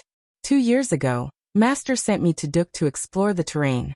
Because of an accident, I stopped practicing magic for a while, but since then I have never stopped practicing." Goliath asked, "Half a year ago, I sent you to Charcoal Marsh to investigate the monsters there. It was much more dangerous than the mission 2 years ago. Did you stop practicing magic?" Raphael replied respectfully, "Yes, under your guidance, it has become a kind of self-awareness. I don't have to remind myself what to do. I do it naturally every day. Basic meditation is also a way to restore magic. Only in this way can I persist in that dangerous environment and finally complete the mission Master gave me." Goliath smiled and asked again, "Young man, in such a dangerous environment, do you know why you can always turn danger into safety?" Raphael showed a thoughtful look. "I also have questions in my heart. At that time, there were several encounters that were really dangerous, but I always got through them safely, as if I was blessed by the gods." Goliath smiled and shook his head.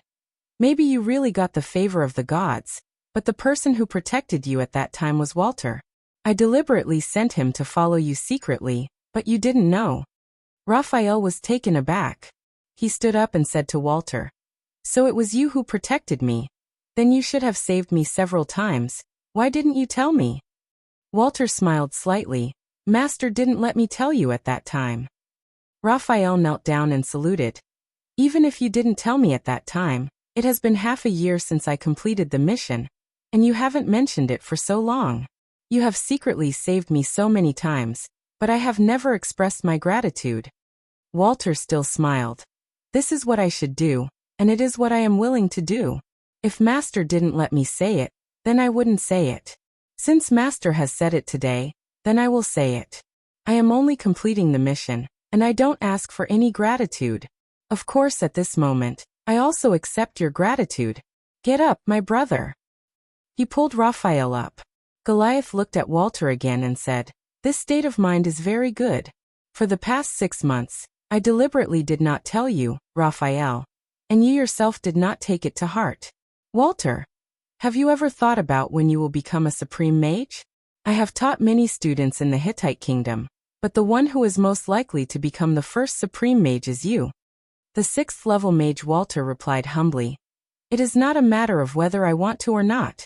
I am afraid that all the mages on the continent want to take this step, but it is not a wish that comes out of thin air. When faced with this goal, I can only decide what I will do and not think too much about it." Goliath nodded with satisfaction. "Very good, I hope you mean what you say and can really do it. This time, I will send the 2 of you to carry out another mission. Set off together across the Saya Desert, and then go to the city of Uruk in Babylon, and the Cape States in Igut respectively. Send a secret letter to the 2 governors, Gilgamesh and Roddik respectively. Come back when you get an answer, no matter what it is." The 9th level Supreme Mage took out 2 sealed leather cylinders and handed them to his students. "You are not allowed to open them yourselves. The contents of the letter may also bring you trouble. If there is any trouble, try to solve it on your own, and bring the reply to me. It may be a little troublesome to cross the Saya Desert now. Try not to fight the powerful monsters, and make sure you pass safely. Here are a few scrolls and a flying instrument. If your life is in danger, Walter, use it to escape with Raphael. But this is also a trial. Do not use the scrolls or the flying instrument until the last moment." Amon and Madanzo had walked to the edge of the desert. From time to time, they could see low, cold-resistant grass growing on the sand dunes. Counting the distance, they would reach the inland lake in another day. This kind of grassy sand dunes was also the most suitable environment for scorpions to grow. Madanzo involuntarily raised his vigilance, but after walking for a long time he did not see any scorpions. He could not help but sigh. It's really strange today. Why haven't I seen a single scorpion? Amon laughed. Haven't you been annoyed by the scorpions these days? Do you want to meet a group of scorpions? Metatro, who looked tired, also laughed. That's not what I mean. I can't wait to relax.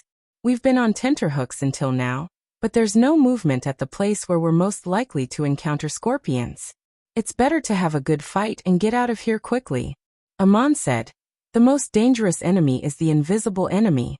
This feeling is really torturous. But you have to be mentally prepared. Even if we get out of the desert and get rid of the scorpions, there may be something waiting in front of us, maybe even more difficult to deal with than the scorpions. There are marks on the sand over there. What are they? There were very strange marks on the sand dunes in front of them. They looked like frozen ripples on the surface of the water. Medanzo walked closer and bent down to observe. He took a deep breath and said, I can't be more familiar with these marks. They are the footprints of scorpions crawling through the sand. But these scorpions are too big. Each of them is probably more than 3 feet long. It seems they are heading in the same direction. What happened? Let's take this opportunity to get out of here. Amon waved his hand. Don't worry. Let me see what those scorpions are doing. It'll be safer if we can figure it out. He took out a magic artifact embedded in a golden base. It was the soul-chasing lamp he got from Vitru's relic. He stood in front of the marks and gently waved his staff. The magic artifact embedded in the wick of the lamp emitted a circular halo of light. The scene in the halo was constantly changing, as if it was following the scorpion's footprints on the sand dunes. After crossing countless sand dunes, the scene in front of them was already dozens of miles away. Amon and Medanzo saw a group of giant scorpions. Each scorpion was more than 3 feet long from pincers to tail. Their shells were black and shiny like hard armor. From time to time, the tip of their hooked tails would shoot out pale blue flames. They were terrifying giant scorpions. The flames shot out from their hooked tails were in a straight line and could attack targets from very far away. Not only was the scorpion poisonous, but it was also accompanied by a high temperature. Even a little bit of it could be fatal. These scorpions didn't always shoot their venom. Instead, they lined up in a formation similar to a military formation. They protected each other and attacked each other, waiting for the right opportunity to strike. The flames they shot out were only long-range attacks. The most threatening weapons were their thick pincers and hooked tails. There were hundreds of scorpions, and all of them were giant scorpions. It was a terrifying sight to behold. In the middle of the scorpions were 2 young men. They were waving their staffs. Obviously, they were both mages. Their magic power was profound, and their skills were extraordinary. They were able to cast all kinds of large-scale defensive and offensive magic. The older mage was in charge of the attack, while the younger one was in charge of the defense. They tried to break through the encirclement, but in the end, they were unable to do so. Around them were the bodies of nearly 100 giant scorpions. Some were scorched, some were cut into pieces, some were frozen, and some were exploded by a tremendous force. It was hard to tell how many kinds of magic the 2 mages had used. Amon shook the staff in his hand lightly, and the light of the lamp expanded rapidly. What he focused on was the corpses of the giant scorpions. 2 days ago, he and Metatro had also encountered a scorpion. Naturally, he knew the effects of various kinds of magic attacks. If the scorpion was burned by the high temperature of the fire element magic, it would turn into ashes, leaving behind a hard shell that would crack at the slightest touch. But looking at the scorpions that had been burned, their pincers and stingers were intact, shining in the sand and ashes. The effect of fire magic attacks was not very good, and it would ignite poisonous smoke. The 2 mages changed their methods after trying it out. The scorpion corpses that were left behind were destroyed with other magic. Whether it was spatial slash or windblade, the scorpion corpses should have been torn apart. But Amon found that there was a palm-sized hard carapace on the back of the giant scorpions that was intact. One could imagine how hard it was. The pincers, stingers, and carapace of these giant scorpions were all good materials for processing weapons or magic artifacts. What's more, there were so many of them. As the successor of Nietzsche, Amon immediately thought of them. Chapter 106. Judging from the magic they used, the older one was a 6th level mage, and the younger one was a 5th level mage. Their skills were not simple. They were definitely not ordinary mages. Even Amon admired them. He had never seen an advanced mage who could use various kinds of magic so perfectly. If it had been another 2 mages of the same level, they would have been killed by the scorpion's tail. But these 2 did not show any signs of defeat. They were just struggling. It seemed that it would not be easy to break out of the encirclement. Amon frowned and said, "A 5th level mage and a 6th level mage. They are definitely the disciples of the best mages. In terms of magic alone, they are not inferior to you or me. If you and I join, the 4 of us can definitely deal with these giant scorpions. Why not help them along the way? We can also make friends. It's rare to meet a mage like this." Madanzo waved his staff and said, "Well, let's do it. We've been annoyed by the scorpions these days. We want to vent our anger when we meet these big guys." Amon waved his hand and took out a long sword and a short shield. He said, "Put away your staff. You will pretend to be an advanced warrior who has undergone the second awakening of his power. I will pretend to be a 6th level mage. We practice the power of 2 sides. It's not suitable to be used in public. Make friends with these 2 masters and collect some materials. We can take them to Link's tribe to make a batch of tools." Warret and Raphael were engaged in a bitter struggle with the mutated giant scorpions. Several times they tried to break out of the encirclement, but the mutated giant scorpions always found the right time to spray burning venom, slowing them down. Such a battle was the most helpless for a mage, because the scorpions would not negotiate with them. Even if they killed many scorpions, there would still be more coming. Walter had scrolls with him that could instantly break out of the encirclement with Raphael, but he had not used them. He also knew that Raphael had scrolls with him. Goliath had specially taught them to protect themselves before leaving, and Raphael had insisted on not using them. He only cooperated with Walter to fight the giant scorpions with his own power. Teacher Goliath had said that going through this path was also a test and experience.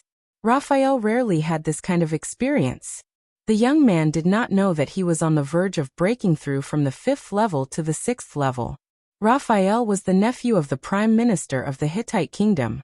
Even without his family background, he was Goliath's favorite student. Most people would respect him and give in. It was rare to see such a scene. But these scorpions did not care who he was. Goliath had sent Raphael to carry out difficult and dangerous tasks twice in order to create an environment for him to gain experience. As long as he did not flinch, Warret would cooperate and protect him. He would not resort to other means until the last moment. Hundreds of giant scorpions had been killed, but there were still nearly 300 scorpions left. It seemed that it was impossible to break out of the encirclement like this. Walter sighed inwardly. He had already prepared 2 supreme scrolls, and could use them at any time. At this moment, Walter was suddenly startled. He sensed a powerful force erupting behind a distant dune. He immediately held the scrolls and shouted, "Raphael, be careful. Another master is coming. Is it a bigger scorpion?" Of course it was not a scorpion. Then they heard a violent explosion. At the edge of the encirclement, 5 or 6 giant scorpions seemed to be torn to pieces by a force of spatial distortion. Their carapaces and body fragments splashed in all directions. Raphael whispered, "It's a helper, at least a 6th level mage." Then he shouted, "May I ask which friend has come?" "Walter and Raphael, the high priest of Saya. Thank you for your help." A loud voice answered from behind the dune. "Wandering warrior Madanzo and Mage Allaha are passing by and have come to lend a hand." Following the voice, a warrior had already crossed the sand dune and was approaching with large strides. He held a short shield in his left hand to protect himself, and with his right hand, he waved his sword and chopped a few scorpions that were surging towards him into pieces. The giant scorpions also realized that they had encountered a master of close combat. They actually had a little intelligence and knew how to fight together. The scorpions nearby retreated, but several scorpions in the distance shot out poisonous flames in a crisscross manner. Madanzo raised his shield and spun the tip of his sword in the air. A spiral of air rose and slightly changed the direction of the poisonous flames, trying to block them with the shield. Walter shouted again. "Warrior, the poisonous flames can corrode armor and weapons. Be careful of your shield." Before his voice died away, the poisonous flames scattered in front of the shield. Sand and dust rose and floated in the air like pale yellow clouds, wrapping around the poisonous flames and then exploding. Another man appeared on the dune behind Madanzo, holding a staff in his right hand and a ventosculum in his left. It was Amon. Since he had asked Madanzo to give him an alias, he did not want to appear with his original identity. He took out another staff in his hand. Although it was also very good, it was far inferior to the iron staff. It was the most common way of fighting for a mage to have a warrior in the front while he cast magic to support the attack from behind. Madanzo strode into the swarm of scorpions and cut open a path. Amon followed behind, collecting the stinger, pincers, and the strange carapace scattered on the sand. The swarm of scorpions split into two groups, trying to surround them separately. However, Metatro took the lead with his sword and was unstoppable. The four of them quickly converged. Walter and Raphael said in unison, "Thank you so much for coming to our rescue in such a dangerous place." This gratitude came from the bottom of their hearts. Although they had the means to protect themselves, the price was not small. It was best not to use them. Moreover, in this barren desert, instead of avoiding a large group of mutant scorpions, they rushed in to save them. This was an admirable behavior in any case. Madanzo said with a slightly proud expression, "It is fate that we met. It is best for me to make friends with all kinds of heroes when I travel the continent. You two are young but have extraordinary achievements. You dare to walk in this desert. It is only right for you to help." Amon waved his staff and said, "Let's not talk nonsense. Let's talk after we deal with these scorpions." The four of them joined together to form a small battle formation, which immediately increased their power. Madanzo was at the forefront, waving his sword and slashing. Amon and Walter walked 2 steps behind, side by side, protecting Madanzo with magic, while Raphael walked at the rear. The giant scorpions moved very fast, crawling quickly with their footsteps, always in a state of encirclement. The four of them were not afraid at all. They crossed several sand dunes and killed nearly 100 giant scorpions. Madanzo was exhausted, while Amon took a break and collected a lot of materials. Seeing that the scorpions were difficult to deal with, Walter was about to ask Madanzo to retreat and rest for a while. Unexpectedly, these scorpions also seemed to understand the situation. Feeling that the few of them could not deal with them, they suddenly scattered and disappeared into the sand. Madanzo lowered his sword and gasped, "Huh, why did they all run?" Amon muttered, "These giant scorpions are different from ordinary scorpions. They know how to cooperate and have a bit of intelligence. When they realized that they could not deal with the four of us, they retreated. It's a bit like a marching army."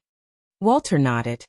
"I also realized that these giant scorpions are different from ordinary poisonous insects. It seems that they have undergone simple training. That's why they are more terrifying. Otherwise, we would have broken out a long time ago. Thank you two heroes for saving us. I haven't had a chance to ask for your advice." Raphael and Madanzo were almost exhausted. They sat on the sand dune to rest, always on guard. Amon called himself Allaha. He was a mage from the Empire of Igut, and loved to work with all kinds of magic artifacts. He came here mainly to train himself and collect materials, which explained his actions just now. Madanzo called himself a warrior from the Kingdom of Babylon. He was once rescued by Allaha in the mountains, and the two became good friends. He liked adventure and longed for the legendary heroic deeds. Coming to this desolate place to kill monsters was not only to help his friends, but also to train himself. There was no need to hide his identity, and what he said was almost the truth. But the origin of Raphael and Walter surprised Amon. When he heard that they were high priests of the Saya Shrine, Amon was very surprised. High priests of the Saya Shrine were one of the noblest people in the Saya Shrine. When Amon was in Duk, he could hardly imagine that he would have dealings with such important people. What was even more surprising was that the two high priests did not bring any attendants or guards with them. Even ordinary mages would not do such a thing on foot in the Saya desert. These two noble lords claimed to be carrying out the orders of their teacher. They had gone to Uruk and Cape States to deliver letters. Their teacher was the 9th-level Supreme Mage Goliath. Amon had seen Goliath before. One night, he saw Goliath quarreling in Crazy Ole's house. Later, Goliath and Crazy Ole went to Mayor Dusty's house and flew away from the window. Later, he learned that the man was the chief priest of Saya, the 8th-level Supreme Mage Goliath.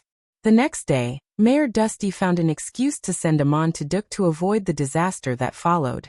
Crazy Ole also mentioned Goliath in his message.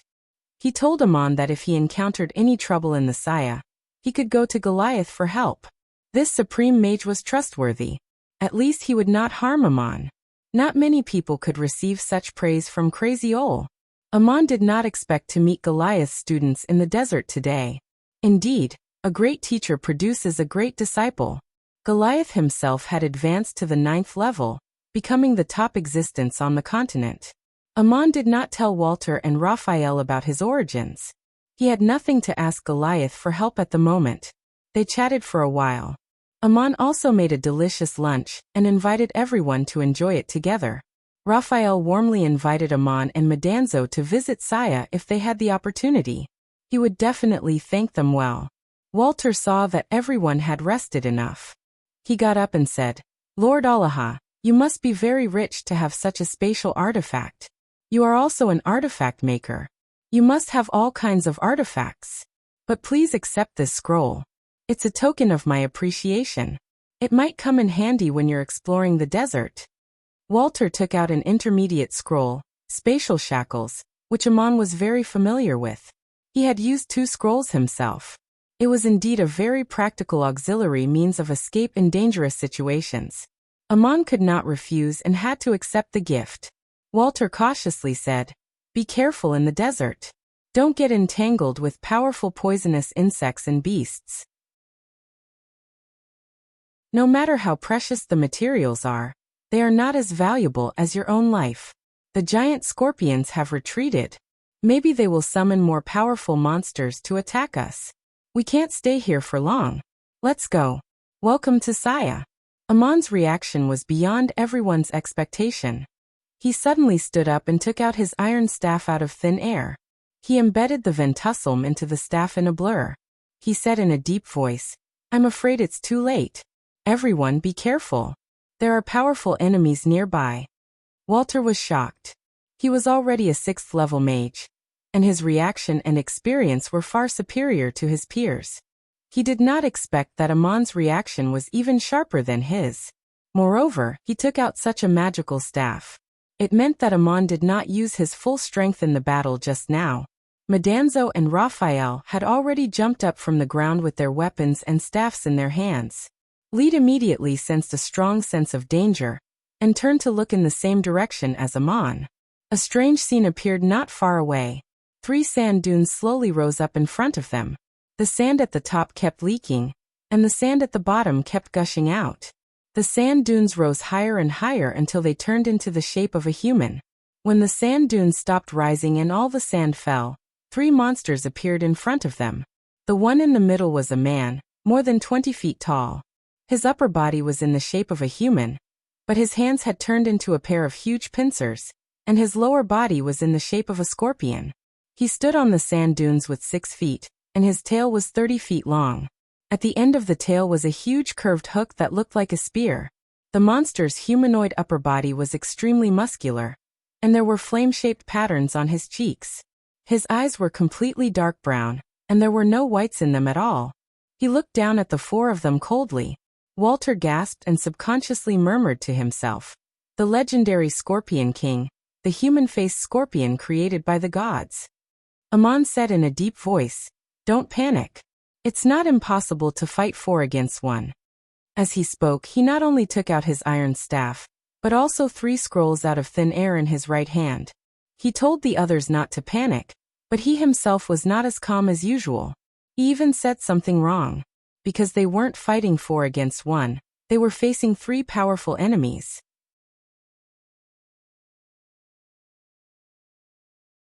Chapter 107. Strange vows. The two naked women with scorpion tails were holding staffs in their hands, made of an unknown animal's long bone. The one on the left had a flame spirit at the top of her bone staff, and the one on the right had a quadricore at the top of her bone staff. Are there mages among the monsters too? The giant man in the middle, with the upper body of a human and the lower body of a scorpion, should be the legendary Scorpion King Gilgamesh, a monster created by the fallen ancient gods, and had the same origin as Humbaba.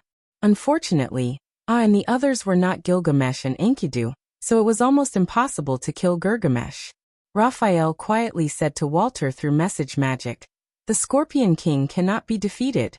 Throw away the scrolls, take out the flying shuttle, and escape." Walter quietly replied, "My flying shuttle can only take 2 people. They just risked their lives to save me. I can't just leave them behind." Goliath gave Walter a flying artifact, which could allow him to quickly escape with Raphael in a moment of crisis. He also gave him 3 flying scrolls to help him activate the flying shuttle. But with Walter's ability, he could only use the flying shuttle for himself and Raphael. The 2 high priests were loyal and did not run away immediately. Raphael quietly said, "At least the Scorpion King can talk. It's not that we can't negotiate, but it's best not to fight." They were whispering here, and Madanzo could not hear them. But unexpectedly, the Scorpion King Gilgamesh heard them and suddenly said, "Despicable humans, there are such idiots? What are you two talking about? You think you can escape, but you don't? Then try it." His voice was low and hoarse, like something hard rubbing against each other, with the echo of metal colliding. Only Metatro did not know how powerful he was. With a one by his side, Metatro had always been very bold. He waved his sword and was about to form a battle formation in the front like he did just now, but unexpectedly, he was pulled behind by A1. A took a few steps forward and stood in front of the crowd. His voice was very calm, and without a trace of trembling he asked, "Are you the legendary human-faced Scorpion King?" The Scorpion King nodded his huge head. "Yes, I am Gilgamesh, and they are the Fire Scorpion and the Ice Scorpion. Despicable humans, you do not beg for mercy when facing me, but want to make a last-ditch struggle?" When he spoke, his eyes that had no whites flashed, and even the Scorpion King's wrath showed a trace of fear. Metatro and the rest did not see this, but I had already taken out a gray scroll and held it in front of him. He held it in his hand and replied, "What's the use of begging? May I ask the great Scorpion King, it is said that you possess the power of the gods. Why do you appear in front of lowly mortals?" The Scorpion King snorted coldly, "Despicable human, you actually dare to ask me? You clearly know that they are my people, but you still killed so many. Do you think your life is more noble than the scorpions?" I shook his head. "I don't think my life is more noble than the scorpions, but I also don't think the scorpions are more noble than me. But your Majesty Scorpion King, you call me a despicable human, so you must think that you are more noble than all of us?" I shook his head. "I don't think that my life is more noble than the scorpions, but I also don't think that the scorpions are more noble than me. But your Majesty Scorpion King, you call me a despicable human, so you must think that you are more noble than all of us?" As he spoke, he gently twirled Storm's wrath with his fingers, as though he was ready to open it at any time, as though giving a silent warning. "Since you are such a noble human-faced Scorpion King, then there is no need to perish together with the lowly humans." The Scorpion King suddenly laughed. His laughter was like the buzzing sound of sand rubbing together, almost enough to make people dizzy. He sneered and said, "What a bold person. You actually didn't kneel and pray when you saw me. I admire your courage, so I have decided to give you a chance. 2 of you must pay for the lives of my people, and I will let the other 2 go. You choose who will die." The Scorpion King had sharp ears and eyes. He had already discovered that Walter and Raphael were not in cahoots with It was the 2 mages who had clashed with the giant scorpions, resulting in the battle just now. He did not want to become enemies with Wrath, but he made such a request. The Scorpion King's request was an order, and his cold tone did not allow for any discussion. Behind him, Walter and Raphael looked at each other, and made a decision with their eyes. If I chose the 2 of them, they would immediately use their flying artifacts to escape. Madanzo whispered from behind. Ah, don't be fooled. This Scorpion King is very cunning. He wants to break up our alliance and win without a fight. Ah shook his head and said, I have no right to choose who will die. Whether it is a human or a scorpion, it is a choice made by oneself. We did not actively harm any of the scorpions. We were just constantly attacked by the scorpions in the desert. Everything was out of self-defense. It does not matter whose life is more noble. Scorpion King, if you were me, please answer. Should we kill those scorpions? Fire Scorpion, who was on the left of the Scorpion King, finally could not help but speak. Her voice was slightly hoarse, but it carried a certain magnetism. You have killed so many of His Majesty's people. What is so unfair about only 2 lives? Ah shook his head and said, we killed so many scorpions, not because we wanted to, but because we had to. The scorpions we met along the way were different from normal scorpions. Such heavy casualties can only be blamed on one person, but I'm not sure if it can be used to describe it. Fire Scorpion asked in return, who is to blame? Raphael, who was behind spoke up, those scorpions have intelligence. It is obvious that they have been trained. However, the person who trained them used their intelligence to send them to their deaths. They know how to attack and coordinate, but the purpose of the battle is incomprehensible. Such attacks are meaningless, and will only waste their lives. Whoever drove and trained them should be responsible for their deaths. The Scorpion King's face turned ugly, while the Ice Scorpion on the right spoke up. Her voice was clear, and seemed to carry some sort of charm. Isn't this what you humans learned? Those scorpions have gained intelligence, but they have been infected by humans, which is why they have become so terrible. As a despicable human, you should feel ashamed. Alien shook his head and said, Scorpion with a staff, you are wrong. Humans are not only despicable and terrible as you understand them to be, but also think and pursue all things beautiful. The eyes of the lowly can only see the lowliness of others. Those scorpions have gained intelligence, but they are not real humans. If you think that is unique to humans, then you are destroying the glory of humans. Walter also stepped forward and stood in front of Raphael, saying, Your Excellency Scorpion King, please allow me to call you Your Excellency. You trained those scorpions like a battle formation, ordering them to launch meaningless attacks in the desert. Are you trying to cultivate a scorpion army in this way? My name is Walter, and my companion Raphael and I are the high priests of the Shrine of Saya Enril. Our teacher is the chief priest of the Shrine of Saya, and is also a 9th-level supreme mage. He commands the soldiers and civilians of the city, and is much stronger than your scorpion army. But we will not start a meaningless war, and let the soldiers and civilians die needlessly. Madanzo also said, Since we are not injured today, we can forget about this matter. Your scorpions are dead, you should go back and think about it. Also, you 2 beautiful scorpions, I would like to ask, you keep saying that you despise humans, so why do you still take human form? After the initial panic, they realized that the Scorpion King only moved its mouth instead of its hands. On the other hand, was calm and composed. The few of them also calmed down, and began to reason with each other. They were all quite eloquent.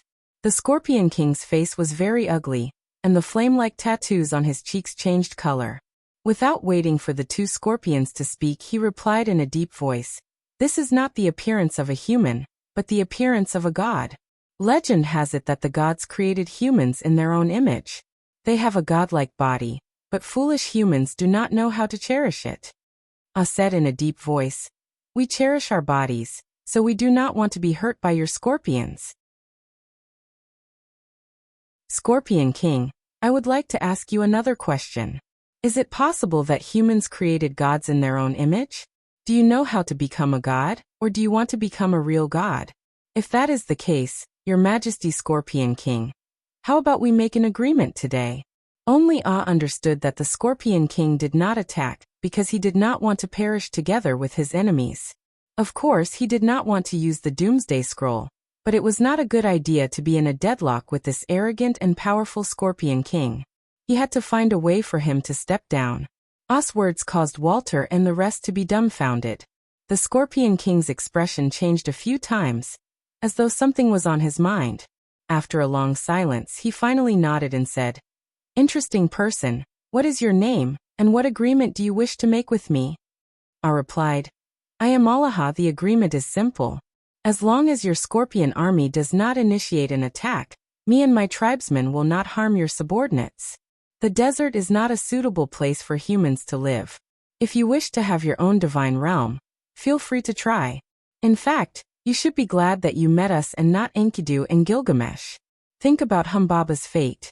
And we should also be glad that we happened to meet your Majesty Scorpion King, and not be surrounded by the mutated giant scorpions. Us words caused Walter to be secretly shocked.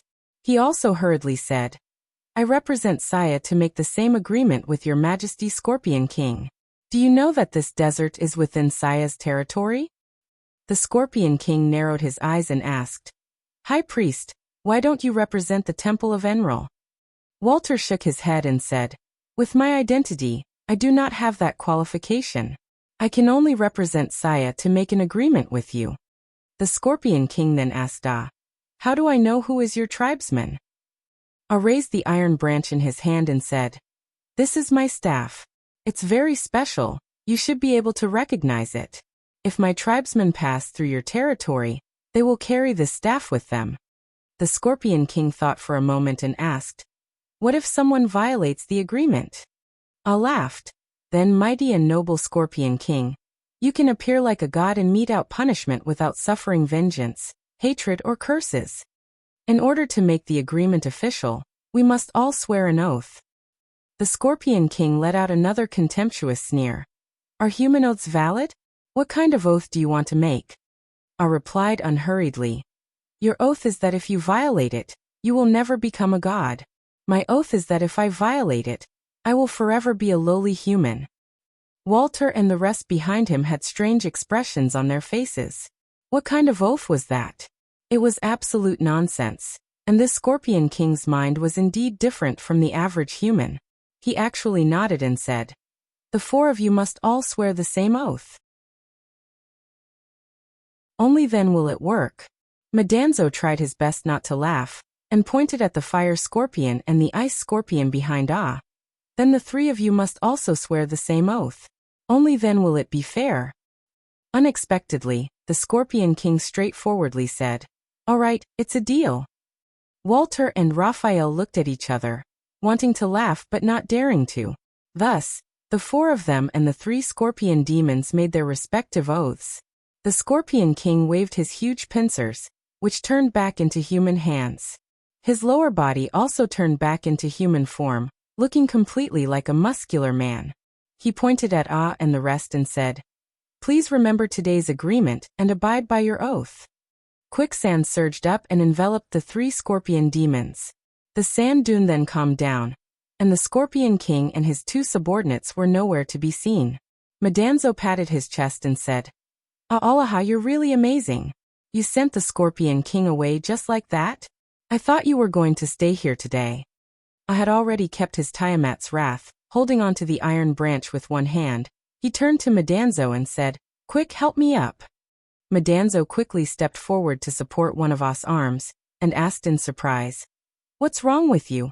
Why are you covered in cold sweat? I waved his hand without saying a word. Walter and Raphael stepped forward and saluted. Sir Allah, it's all thanks to your wisdom and bravery that we were able to escape this calamity. We're also very grateful that you didn't choose to hand us over to the Scorpion King when we were threatened. I laughed bitterly. I don't have the qualifications to do that. If I really did that, the one who would die would be me.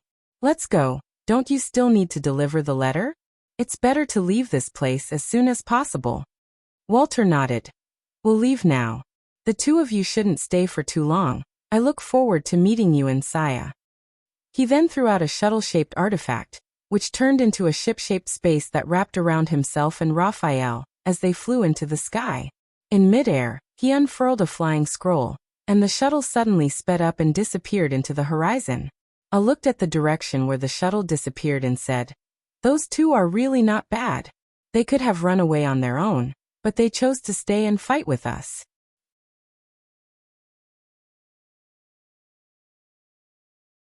Chapter 108. Ahmad replied, That's a wind-riding shuttle. The materials needed to make it are very rare. It's also very difficult to make it successfully. You can use a ventussel to create a magical space and activate it with high-grade air magic. It can carry you in flight. It's a very precious artifact. It should be given by the supreme mage Goliath for self-defense. Madanzo blinked and asked, if we have a wind-riding shuttle like this, can you also carry me in flight? Ahmad nodded. Yes, I can also use high-grade air magic. My magic power is no weaker than Walter's. If we have a wind-riding shuttle, of course we can carry you in flight. Madanzo's face was full of yearning. How much does one cost? Is there a place to sell it? Ahmad smiled bitterly. I've never heard of anyone willing to sell this kind of thing. Only a great shrine with a strong foundation can own it. If you can collect enough materials, you can try to make it yourself. Madanzo leaned closer and asked, Ahmad, do you know how to make it? I don't mind dragging Link with me to collect all kinds of materials. How much does it cost to make such a shuttle? Ahmad glanced at him and answered unhurriedly. You need a ventussel as the core of the artifact. It's worth 500 parangons, and you may not be able to buy it. I have a ventussel, but it's already been made into a spatial artifact. I can't use it to make a wind-riding shuttle. Even if you can collect all the materials, including the ventussel, and understand the method of making an artifact, there's no guarantee of success. Even an outstanding artifact master has a chance of failure. Calculate the cost yourself. Madanzo didn't reply for a long time. Ahmad continued, if you really want to, wait until we reach Link's tribe. I will teach you the blueprints of several kinds of artifacts and the method of making them. Whether you can collect the materials and successfully make it all depends on you. Link is better at making artifacts than you are. You can ask him for help. Even if you can't make a wind-riding shuttle, you can make something else. Madanzo was excited again. In my mind, you have always been an omniscient and omnipotent god. One waved his staff and said, don't just praise me. Have you rested enough? We should also leave this place quickly. Madanzo, who was fatigued for the past few days, once again made his way through the desert. The Scorpion King seemed to have kept his word, and they did not encounter any more attacks from the scorpions. This encounter made Madanzo very excited, and he couldn't help but mention it. On the way, he said to Walter and Raphael didn't run away at the first opportunity, but it might not be entirely because of loyalty. With the capabilities of the Scorpion King, they might not have been able to escape on the wind shuttle at the first opportunity. Thought for a moment, then shook his head and replied, it's indeed difficult to escape, but when you start the shuttle, you can use an intermediate magic scroll called Dimensional Confinement as a cover. They probably have this kind of scroll in their hands. The Scorpion King might be able to stop it with all his might, but it's not worth it if the price is too high. As they walked, Madanzo suddenly said to himself, so interesting, so sexy, so seductive, such a good figure. One turned his head and said, your expression is so strange. Who are you talking about? Madanzo said, ice scorpions and fire scorpions. God, don't you think so? One's expression was also a bit strange. They are demons after all. They can transform into human form, but come out without clothes. Why are you thinking about them? Are you tempted by women again? Madanzo smiled and said, it's normal for men to be tempted occasionally, but I don't dare to touch women like that. They have scorpion stingers on them. If I were to get stung by them, it wouldn't feel good. What about the scorpions? Why are you thinking about the scorpions? Madanzo laughed and said, if I don't think about this kind of thing, where do you want me to think? The Scorpion King is really lucky. While and Madanzo were chatting, Walter and Raphael were also talking about the dangerous encounter they had just experienced. They had reached the southern part of the Saya Desert, and were about to go their separate ways. Putting away the wind shuttle, they were sitting between two sand dunes to rest. Raphael said, I didn't expect to meet the Scorpion King this time and make such an agreement. You made an agreement with the Scorpion King on behalf of Saya. This is a good thing. Teacher will be happy. When we go back, we must announce this news as soon as possible. Walter said in a low voice, the Scorpion King is not stupid. Such an agreement is not bad for him, so he will agree on the spot. The most unexpected thing this time was meeting that Allah. I have a feeling that the Scorpion King did not make a move, because he was afraid of him. Otherwise, he would not have talked about making an agreement. Raphael also frowned. How can a 6th-level mage make the Scorpion King afraid? He may have some kind of secret, a means to restrain the Scorpion King. I heard that those monsters have unknown weaknesses. Walter added. That's not the point. What surprised me was the oath he made with the Scorpion King. If he violated it, one could never become a god, and the other would always be a human. Isn't it the same meaning? And it's complete nonsense. But they all looked serious. The Scorpion King does not joke. There must be a deeper meaning. Raphael echoed. I don't understand it either. That Allah is really mysterious, but he is indeed our friend. Walter stood up and said, I have secretly recorded what happened with message magic, including every word that everyone said. When I go back, I will let teacher take a closer look. Maybe he will find some secrets. It's getting late. Let's part here. You go to Uruk. Be careful. I did not know that Walter had secretly recorded the scene of their encounter with the Scorpion King, intending to let Goliath analyze it. He and Madanzo continued forward. The sparse grass growing in the desert gradually became a grassland. They could even see the silhouettes of bison. A huge inland lake appeared in front of them. You have a good night's rest today. Meditation can help you recover your magic. How should we go tomorrow? Should we go around the lake or cross it directly? Madanzo looked at the big lake in the distance and said, There may be monsters in the lake, but there are also monsters on the shore. It doesn't matter which way we go. In fact, crossing the lake directly is the shortest time, and the most dangerous. But we don't have a boat. If we swim with water magic, it will be more troublesome if we encounter monsters in the water. I laughed. We do have a boat, and it is very strong and safe.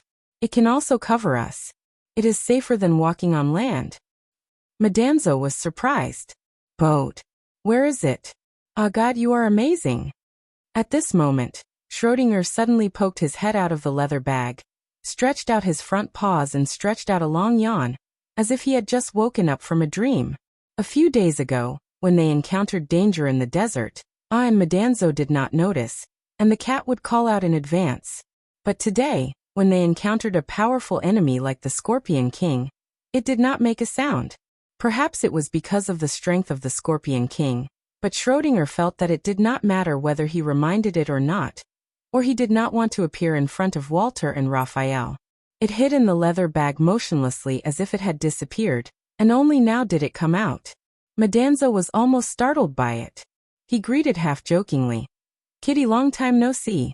Schrödinger could not be bothered with it. He jumped down and found a comfortable grass nest to lie down. I laughed. Schrödinger is tired. Let's set up camp here today, and cross the lake after daybreak. Madanzo, there may be monsters in the lake. You must be prepared for another fierce battle. The camping spot Schrödinger chose was very good. After eating and resting, it was a peaceful night.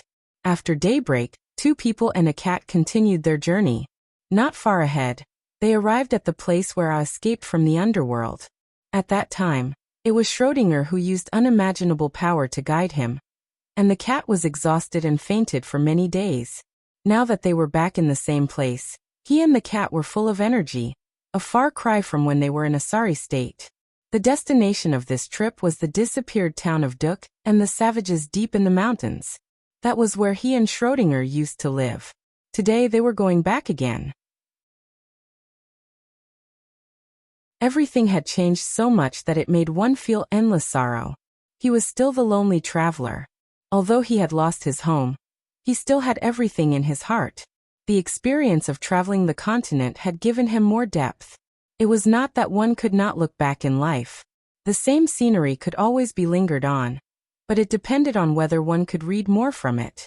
When they arrived at the lake, I threw out a bone and it unfolded into an invisible boat. The boat was empty, and all the belongings were stored in Ventisalis. Schrödinger jumped onto the boat lightly and squatted in front. I also boarded the boat with the iron staff in his hand. This scene was so familiar. It was as if time had returned to the day when they set out to find Bear. I was a little distracted. He stood there for a long time before he noticed that one person was missing. He turned around and shouted, "Madanzo, what are you doing? Why haven't you boarded the boat yet?"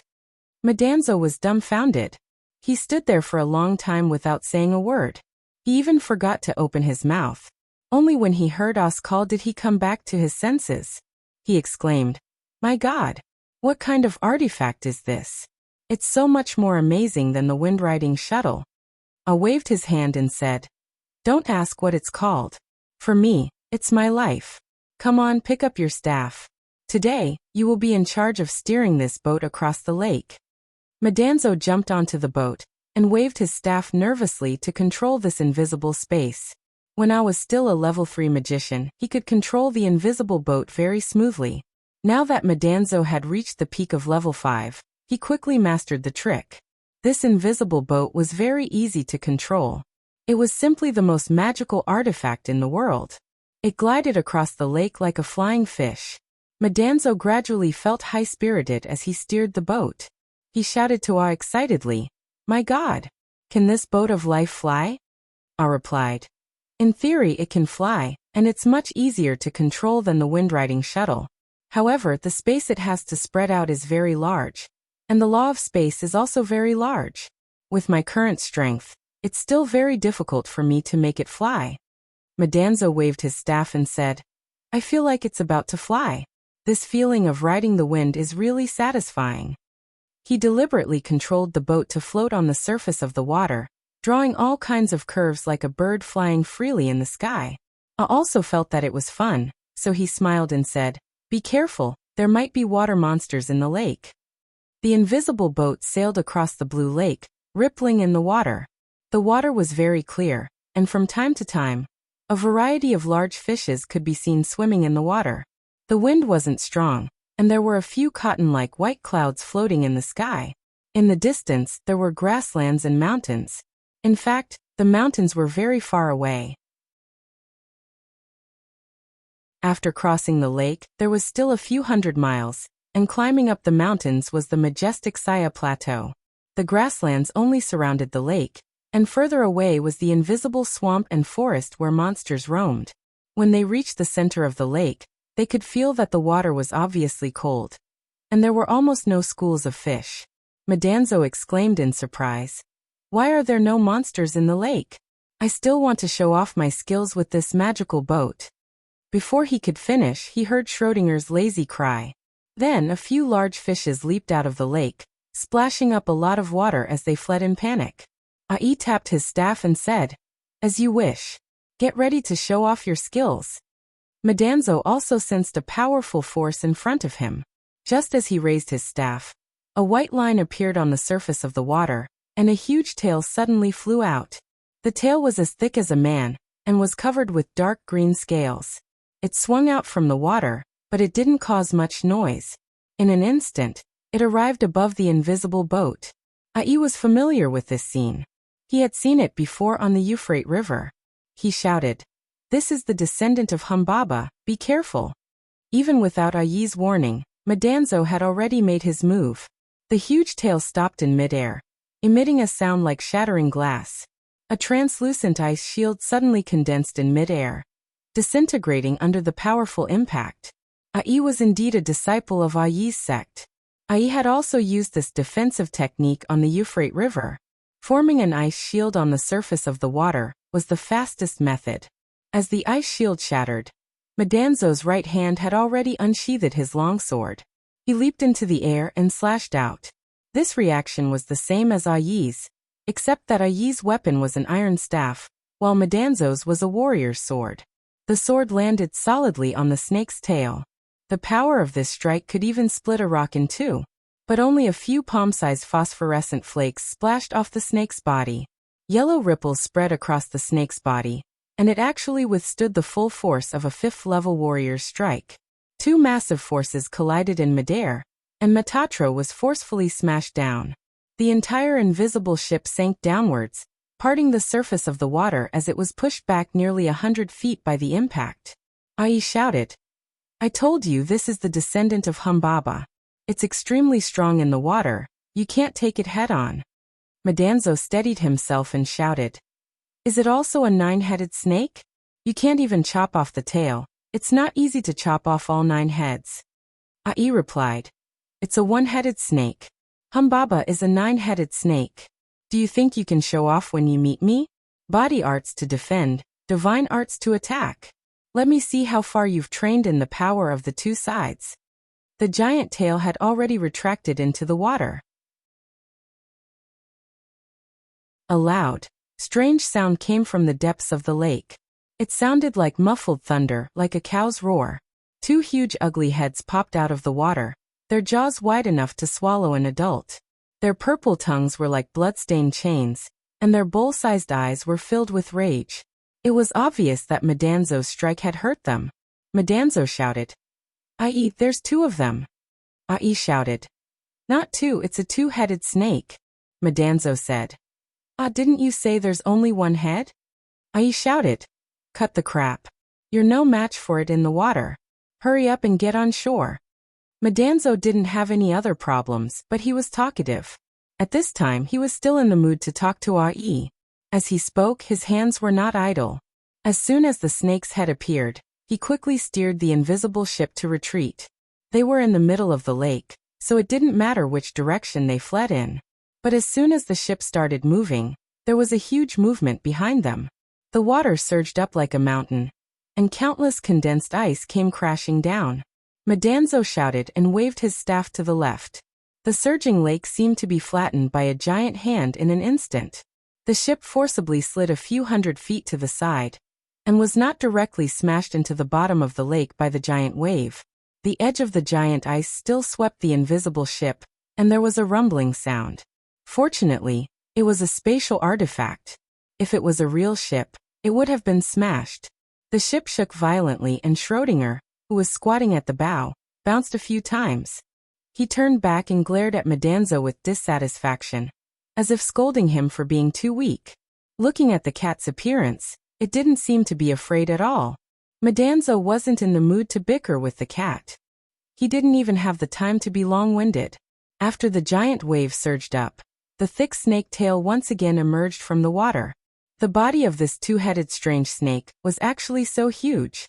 Its head was 100 feet in front of them, but its tail had circled around from the bottom of the water to launch a sneak attack. Another strike missed, and the strange snake roared again and again. A huge arc appeared on the surface of the lake, and the strange snake's entire body floated up. Unexpectedly, it formed an encirclement around the invisible ship, and was rapidly spiraling and shrinking. It saw that the invisible space where and the others were in was very strange, and wanted to use its huge body to wrap around it and grind it to pieces. Madanzo didn't dare to let the invisible ship be wrapped around by the snake. He shouted loudly and waved his staff with all his might. The water below rapidly surged up like a mountain, and the huge ship was tossed into the air. The ship flew out, and the huge ship landed on the body of the snake that was blocking it. In a flash, it turned into a hard layer of ice, and temporarily froze the snake's body. The invisible ship flew past the snake's encirclement, and landed on the surface of the water. The violent vibrations caused Schrödinger to roll a few times. Madanzo didn't care whether he could walk steadily or not. He waved his staff repeatedly, and a gale rose on the surface of the lake. The invisible ship shot towards the shore like an arrow.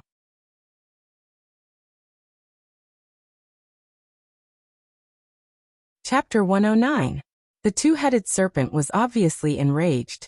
It raised both of its heads and chased after them. Its giant tail swayed rapidly on the surface of the water, causing the waves to undulate like it was flying. However, it was still slower than the speed of the invisible ship. Anan and the others were getting further and further away. Watch me say I'll go. The 2 heads of the serpent opened their mouths at the same time, and let out a deafening roar. The roar was accompanied by a tremor that resonated on the surface of the water. Countless scale-like ripples appeared on the surface of the water. The surface of the lake shook, and many fishes popped out of the water with their bellies upturned. They had died a violent death. This resonance with the surface of the water was extremely lethal. Madanzo and the others had the protection of the invisible space, so they weren't hurt. However, the speed of the ship had slowed down. The surface of the water formed a resistance, and the buzzing air was also obstructed. Madanzo turned around and stood at the stern of the ship. He controlled the invisible ship to break through the obstacles. He waved his staff with all his might, while his other hand gripped his sword tightly. His expression was very solemn. His waving of the staff was not as graceful as usual. It was like holding a heavy brush and painting a wall. It was extremely strenuous. Beads of sweat rolled down his forehead. Every time he waved his staff, the line of sight behind the ship would blur. It was as if space was distorted, and the shockwaves would disappear for a moment.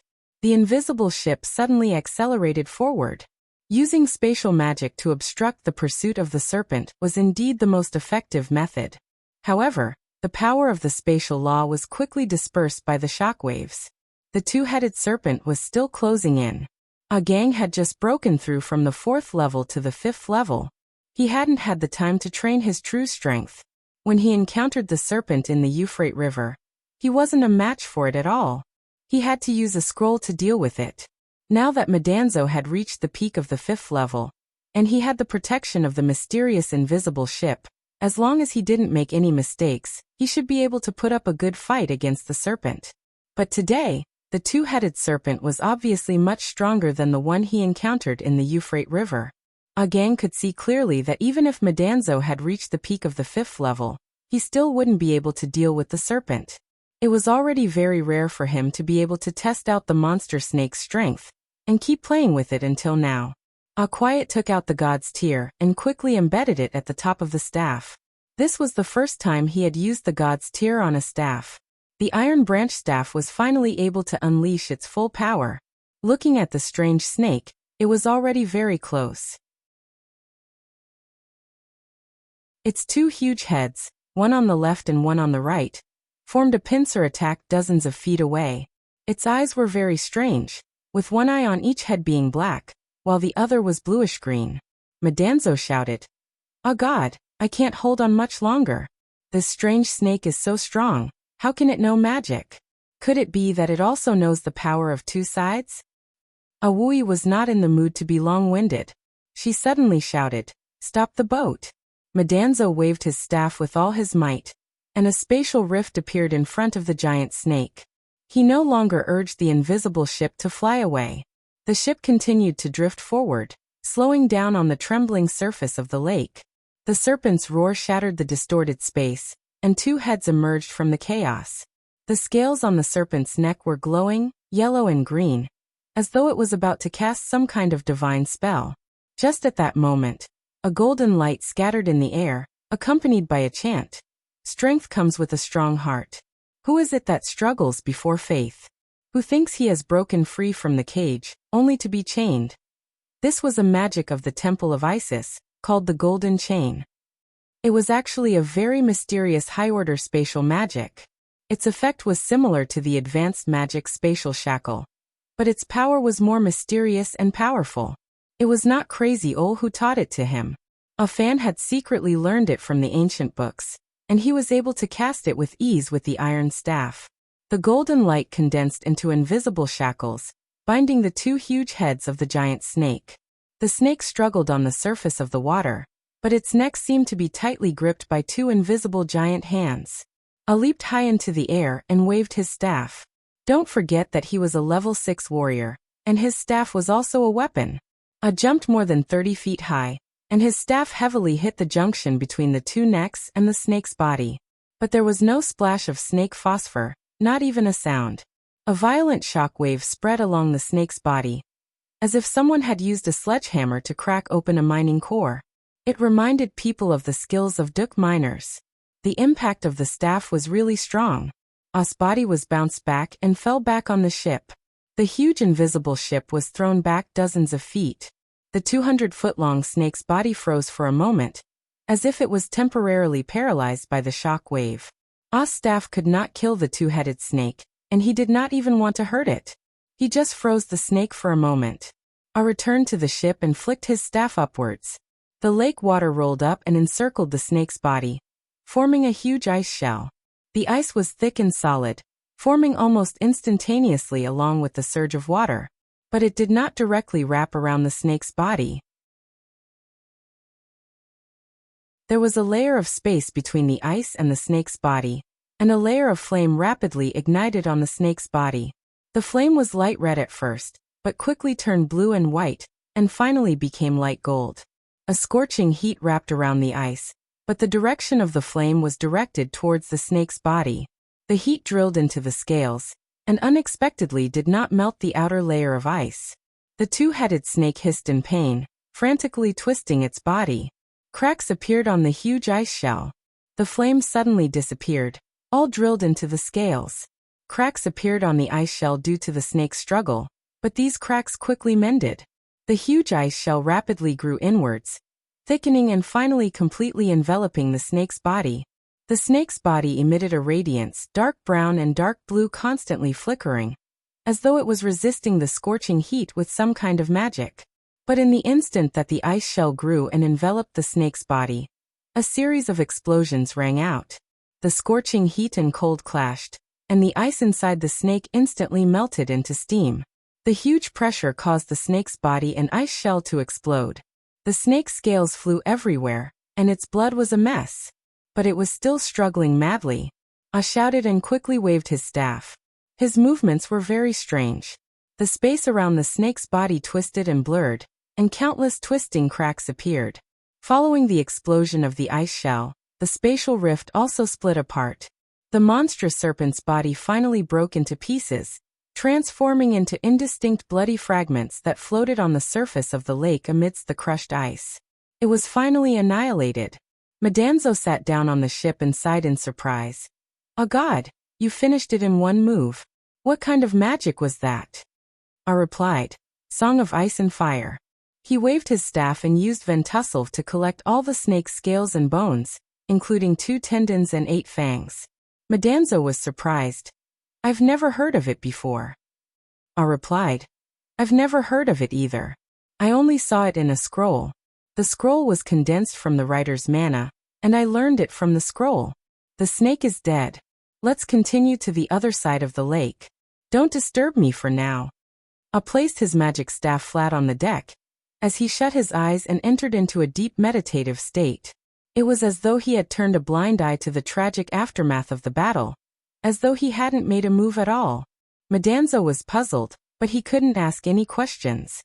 The battle had exhausted him, and he could only force the ship to slowly drift to the other side of the lake. The lake was huge, and the ship moved very slowly. It took them a day and a night to drift to the other side. I was still sitting there, as if he didn't know what was happening around him. Fortunately, they didn't encounter any other monsters in the lake. Schrödinger turned his body to look at Ah. His expression was complicated, both gratified and worried at the same time. It wasn't that Ah Xiang wanted to wash his hands of the matter at this time, but after he killed the two-headed serpent, he suddenly felt a burst of absent-mindedness. In this absent-mindedness, there was also some kind of enlightenment, as if a window was about to open. He immediately immersed his mind to capture and experience this ray of light. He didn't gain much from this long journey. Of course, the real harvest wasn't the items he collected. Meeting the Scorpion King Sishui, and making that oath, Ah finally solved a question that had been bothering him for a long time. If Crazy Owl and Bear were still here, Ah could clearly tell them that the path they spent their entire lives searching for did exist. The power of two sides wasn't created by Crazy Owl, it had existed since ancient times. From the Scorpion King's tone, it was obvious that he knew this secret. It wasn't just humans. Even a scorpion could become a legendary deity if it reached the end of this path. When Ah boarded the invisible ship again and sailed to the other side, he no longer had any doubts about the answer to this question. Schrödinger unfolded his bones and jumped onto the ship's bow. The ship sailed into the unknown. The reincarnated scene touched Ah. In the lake, he was attacked by the descendants of Humbaba. Ah finally killed the snake, using the Song of Ice and Fire, but without the help of the scrolls. He used the magic he learned from the scrolls, and the secret magic of the Temple of Isis. No one taught him these, including the mining skills of Duk. He didn't get the approval of the gods. I had a feeling that the path to becoming a deity was there, whether the gods existed or not. The legendary deities had only walked this path and passed all kinds of tests that were inconceivable to ordinary people. But these tests were always there, and even the immortal gods could fall. I clearly saw the path he had walked and the future he was going to face. He used to want to see Iko, but when he saw her, things had changed. She was the holy maiden of the temple of Isis. But he could still look into her eyes calmly. He wanted to go back to Duk, cross the desert, and experience all kinds of dangers. The other side was the legendary land of Marduk, the hometown where he grew up. His wishes and his actions, his pursuit and his path, were far away on the other side. It was like the fusion of fate and reincarnation. It could be said that this was the fusion of faith and belief. The ship suddenly shook. It was not because it encountered a monster, but because it ran aground on the shore of the lake. Ao opened his eyes, stood up, and walked down the ship with his staff in hand. The scene in front of him was a bit like a dream. He finally set foot on this land. The feeling of stepping on the ground was so real that he almost fell. Madanzo, who was following behind, was already exhausted. Seeing that Ao was about to fall, he hurriedly reached out to help him. However, Ao turned around and stood still. He asked, "Have we arrived? Isn't this nonsense? It's not like I can't see it." Madanzo panted and replied, "Yes, we've finally reached the shore. I almost fell down from exhaustion." "Ah, you're finally awake." I glanced at Madanzo and said, "Well, you look like you can't hold on much longer. Let's go back to the ship. You have a good rest. I'll steer the ship." Madanzo asked in confusion, "We've finally reached the shore. Where do you still want to steer the ship?" "Ah," who had just stepped off the ship, turned around and got back on the ship. He replied, "The way forward, of course." Madanzo had to get back on the ship and sit down to catch his breath. Schrödinger did not get off the ship. It looked at Ao with a smile in its eyes. Then something amazing happened. Ao raised his staff forward, and the invisible ship actually went ashore. It glided forward on the soft grassy mud. Occasionally, it would hit bushes and rocks. The ship floated up lightly and just brushed past the treetops. It looked like it was still sailing in the water. Madanzo was stunned. "My God, what kind of power is this? Your magic power has grown so much overnight." Ao shook his head. "My magic hasn't grown much. After yesterday's battle, it hasn't even fully recovered. It's just that the way I use my power is different. The perfect fusion of my soul and power. It's no longer a power that has been awakened, but a power that belongs to me naturally. That's why I can do things that I couldn't do before." Madanzo blinked. I don't quite understand." I explained. "It's like opening a window. I can see the world and myself more clearly, just like the ship under your feet. If you can't find it, how can you control it? Go one step further and integrate it into your power. It's like a part of your body and mind. Only then will you be able to do more. Low-grade, mid-grade, and high-grade magic are all different ways of using power. Awakening, using, transforming, and finally, it has to be integrated with the body and mind. It's as if it's innate. There's no need to think too much about it." Madanzo was stunned for a long time before he reacted. He asked, "Have you already?" I nodded lightly. There was no surprise in his voice. "Yes, I have already achieved the 7th level. I'm a supreme sorcerer. According to the law of the power of two sides, I will also be a supreme warrior." Madanzo exclaimed, "Ah, you must be a god born on earth. As far as I know, you are the youngest supreme sorcerer or mage in the world. At the same time, you are also the youngest supreme warrior." On this day, Achia turned 18 years old and finally broke through the 7th level of the power of two sides. Crazy Ol once said that on this day, I would no longer be afraid of his identity as a sorcerer. No matter which city the shrine was, they would be willing to recruit him. Not only would they give him a noble birth, but they would also enjoy an honorable status. The day had finally come. But Ah smiled bitterly when he thought of Crazy Ol's message. The situation was a little different from what he had expected. Ah could no longer appear as a supreme sorcerer, because he was also a supreme warrior. On the Dubhe continent, No one had ever heard of someone who could master this power. He had already appeared as a warrior in the Temple of Isis. Even if he became a supreme warrior, it was impossible for him to become a supreme mage at the same time. If this secret were to be exposed, one could imagine what kind of uproar it would cause, and perhaps even the punishment of the gods. If he returned to the Temple of Isis, he could only appear as a supreme warrior. This was exactly what Maria wanted. But in other places, a 7th-level supreme sorcerer would indeed have a lot of convenience. At least he could appear as Allah, and did not have to hide his magic too much. Thinking of this, he turned to Madanzo and said, "You don't have to envy anyone's achievements. Rest well, feel the recovery of your strength, and you will have new discoveries. This is the most important thing for you now." Madanzo sat down to rest, and also entered a state of meditation. He was so tired that he could hardly move, but his mouth was not idle just now. I drove the invisible ship through the soft mud and long grass. After passing the small grassland by the lake, an endless swamp appeared in front of him. Everywhere was bubbling mud, large pools, and trees above the water. It was impossible to pass through on foot, and there was no way to go. The newly advanced supreme sorcerer, drove the invisible ship, choosing to travel between the swamp and the water. He glided and flew with 2 people and a cat, almost completely ignoring the difficulties and rugged terrain.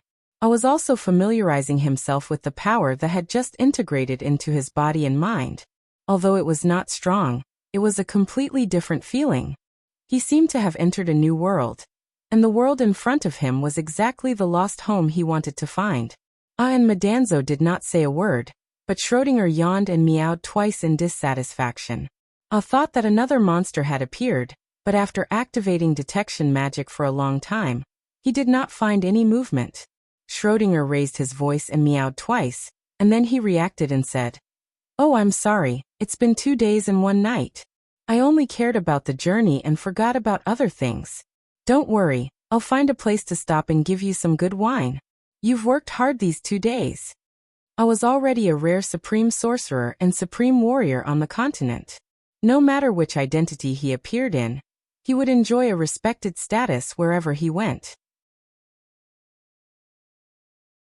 But I was still the miner from Duk, and Schrödinger was still the arrogant cat. He did not take a supreme sorcerer and a supreme warrior seriously. He squatted there and nodded with satisfaction, waiting for to prepare good wine for him. I'm still out of town, so I borrowed the computer to find a place to write in my spare time. There is only one last day of this month. Please give me your monthly ticket.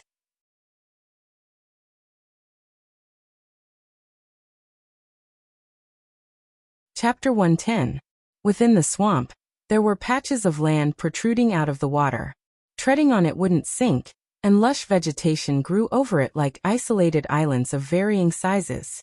As the water level hadn't receded for a long time, the trees weren't too tall, and served as a hiding and resting place for many wild animals. This was not the final landscape after the flood receded. Surrounded by the charcoal marsh in the west, the mountains of the Euphrates Valley in the east, the Saya Plateau in the north and the Saya Desert in the south, thousands of miles of fertile land were still forming. It would take a few years before passage would be unimpeded. Even then it would not be easy to reach here. I found a dry and high slope exposed to the water, and used gas magic to send out shock waves to scare away the wild animals here. Then he stopped the invisible ship in a flat area. Seeing that Madanzo was still sitting quietly in the ship, he did not put away the space, and only brought Schrödinger down to cook. I roasted a fresh snake with all kinds of spices. He had been with Schrödinger for so long, but actually did not know what a cat liked to eat. Everything was made according to the cat's taste. But Schrödinger seemed to enjoy the delicacies of the human world the most. Of course, there was also good wine. When I left Montefiore, he specially bought the best wine. Although I was young and rarely drank, his taste was absolutely superb. The town of Duk once sold the best wine in the continent, and his father was the most famous drunkard in the town. Therefore, regardless of the price of the wine he bought, the taste was absolutely unquestionable. Perhaps this was the wine that satisfied Schrödinger the most. Apart from roasting the snake and the wine, I also cooked a pot of fragrant fruit and vegetable beef soup, processed with secret magic pine. This was his best culinary skill. Schrödinger had not eaten for almost 3 days. The man and the cat ate happily. At dusk, Madanzo finally opened his eyes, sniffed his nose, stood up and walked down the ship. What is so fragrant? There's even wine. This will attract the nearby monsters. I smiled. But Schrödinger is hungry. No matter what, we have to eat. How is your recovery? If there are monsters, can you defeat them? Madanzo said with a bitter face. After coming ashore, my strength has been exhausted. Just now, I only recovered less than 10%. Of course it's no problem to deal with ordinary beasts, but if it's a powerful monster, I can't take it. Let me eat something first. Schrödinger did not need a cup of wine, but directly held the bottle. He drank directly of wine of the wine. The wine of the bottle was fragrant. This monster looked like both a lizard and a crocodile, but its tail was very long, almost taking up half of its body length. Its long tail was segmented like a scorpion's tail, and its tip was curved. It was about 3 feet long. They poked their heads out of the swamp and saw the fire on the high slope, but did not dare to approach. Madanzo was already frightened by the scorpion and snake. He held his staff in one hand and his sword in the other, and stood guard for a long time. Only then did he realize that these scorpion dragons were very timid and weren't very aggressive animals. He sat down and drank his soup before sighing. "Oh God, you told me about the legend of the ancient war of the gods. The gods created 9 types of monsters, one of which was the scorpion dragon. But these scorpion dragons don't seem very strong. How could they participate in the war of the gods?" Schrödinger stared at Metatro with a look of disdain as he hugged the bottle with his front paws. The scorpions we encountered in the desert were also vulnerable in the war of the gods, but the scorpion king Jirishui is definitely qualified, and I think the same is true of Humbaba, the 9-headed serpent. I'm afraid some of the 9 types of monsters created by the gods were destroyed in the war of the gods. Even if Humbaba survived, he was later beheaded. I've seen Humbaba's descendant in the Euphrates River. It was a terrible mutant water dragon. The 2-headed serpent we encountered today was even more powerful, so it occupied the lake. But I don't think all the monsters' descendants are so fierce, unless we meet the original 9 types of monsters, such as the Scorpion King Giraffe. I'm not sure if the original scorpion dragons are still around, but I've seen them before. They're like ordinary ironbacks, not very scary. Madanzo slapped his thigh and said, "When you mention ironbacks, I think of Elmarch. Ordinary ironbacks aren't that scary, but those mutant ironbacks are. Especially the Ironback King Elmarch. He almost killed me and Link. Elmar was not a monster created by the gods. It was a mutated Ironback King. It had amazing strength and could even instinctively cast divine spells. I have an idea, but I don't know if it's right." "Tell me if you have an idea." Madanzo rubbed the back of his head and said, "Humbaba and Giraffe may not have been created by the gods. They're mutant beast kings. Their origin is similar to Elmar's. They've gained intelligence and instinctive power. It was the gods who discovered and trained them, just like how the Scorpion King trained the giant scorpion army. Shun, didn't you also teach me the Cloud Dream Body art and divine skills? Elmar can understand your words. Although it can't learn body arts and divine arts like humans, it can train its innate power according to the method you taught it." Aragorn nodded. "Your idea makes sense. But Elmar can't speak, and it can't transform into a human like the Scorpion King. If one day it can transform into a human, it may be able to systematically train the power of 2 sides." I remember the Scorpion King once said that humans have a godlike body, so it should be the most convenient way to train this power. Speaking of this, Madanzo suddenly laughed.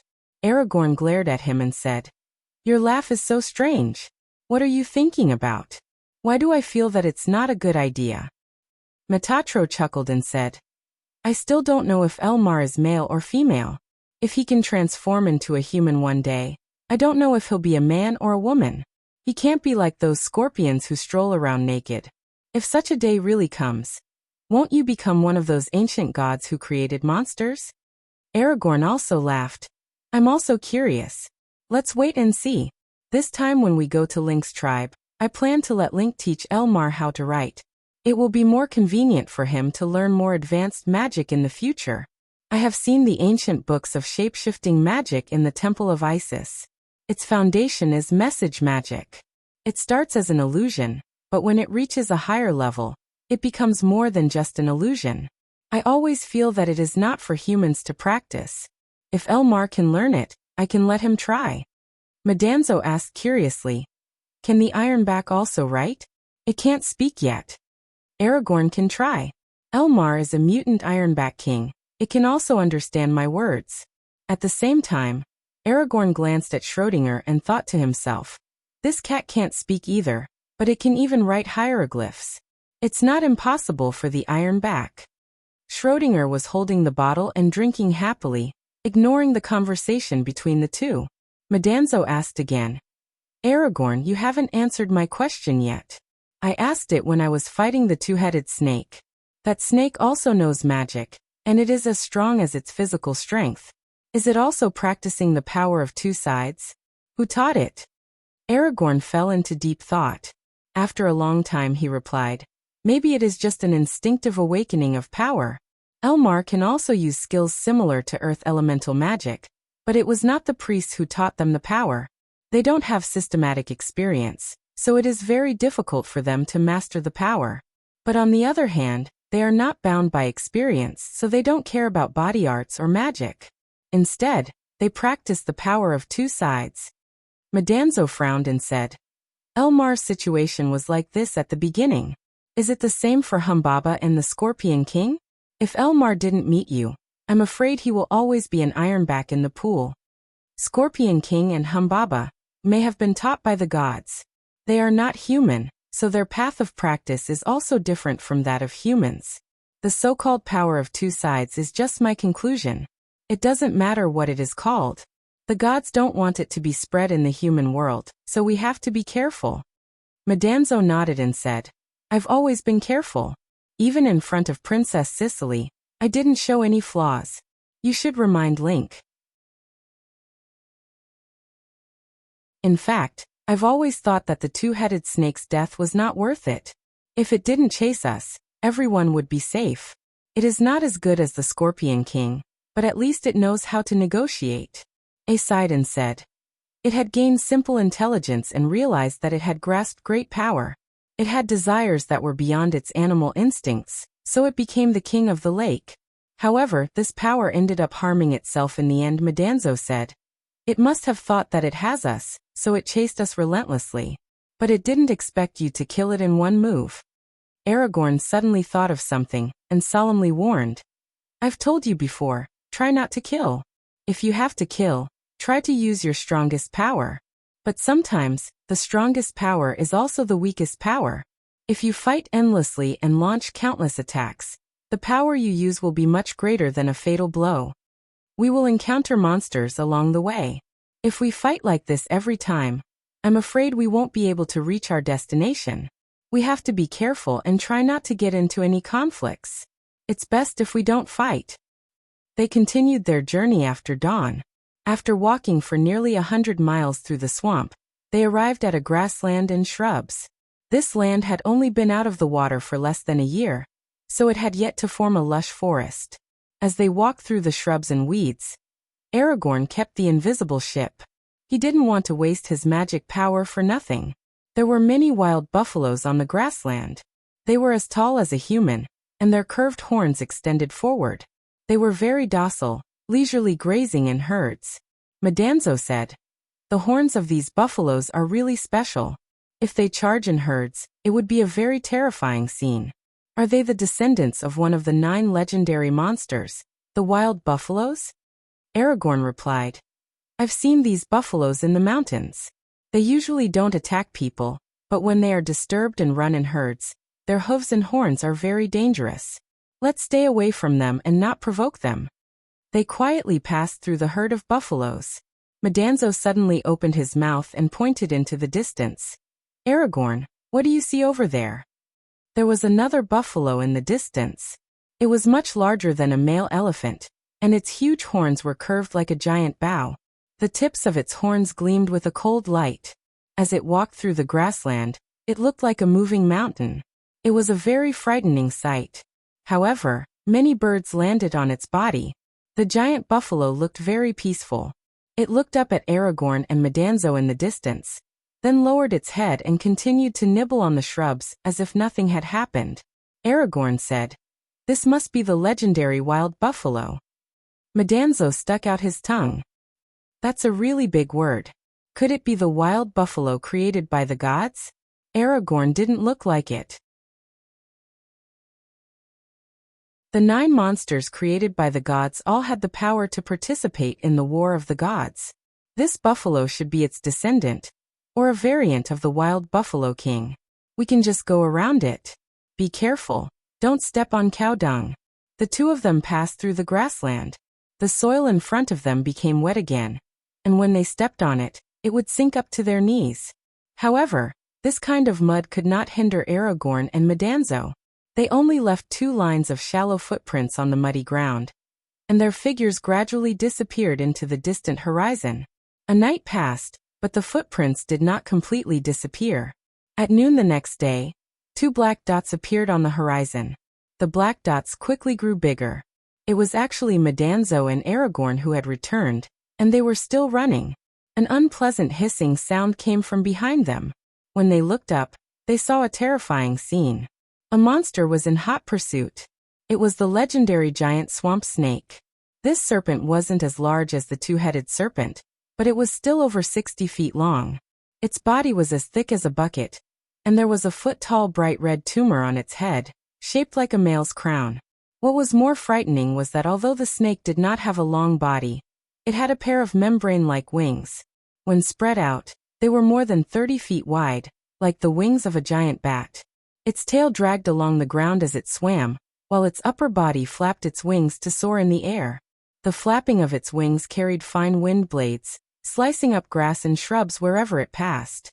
Aragorn said as he ran, "I told you to be careful not to provoke monsters. You've provoked this big guy again, and it's a mutated giant swamp snake with wings. Fortunately, it's not the legendary flying snake king." Medanzo mumbled, "I really didn't mean it. I just took a dip in the water. I didn't expect it to come out. I was almost scared to death."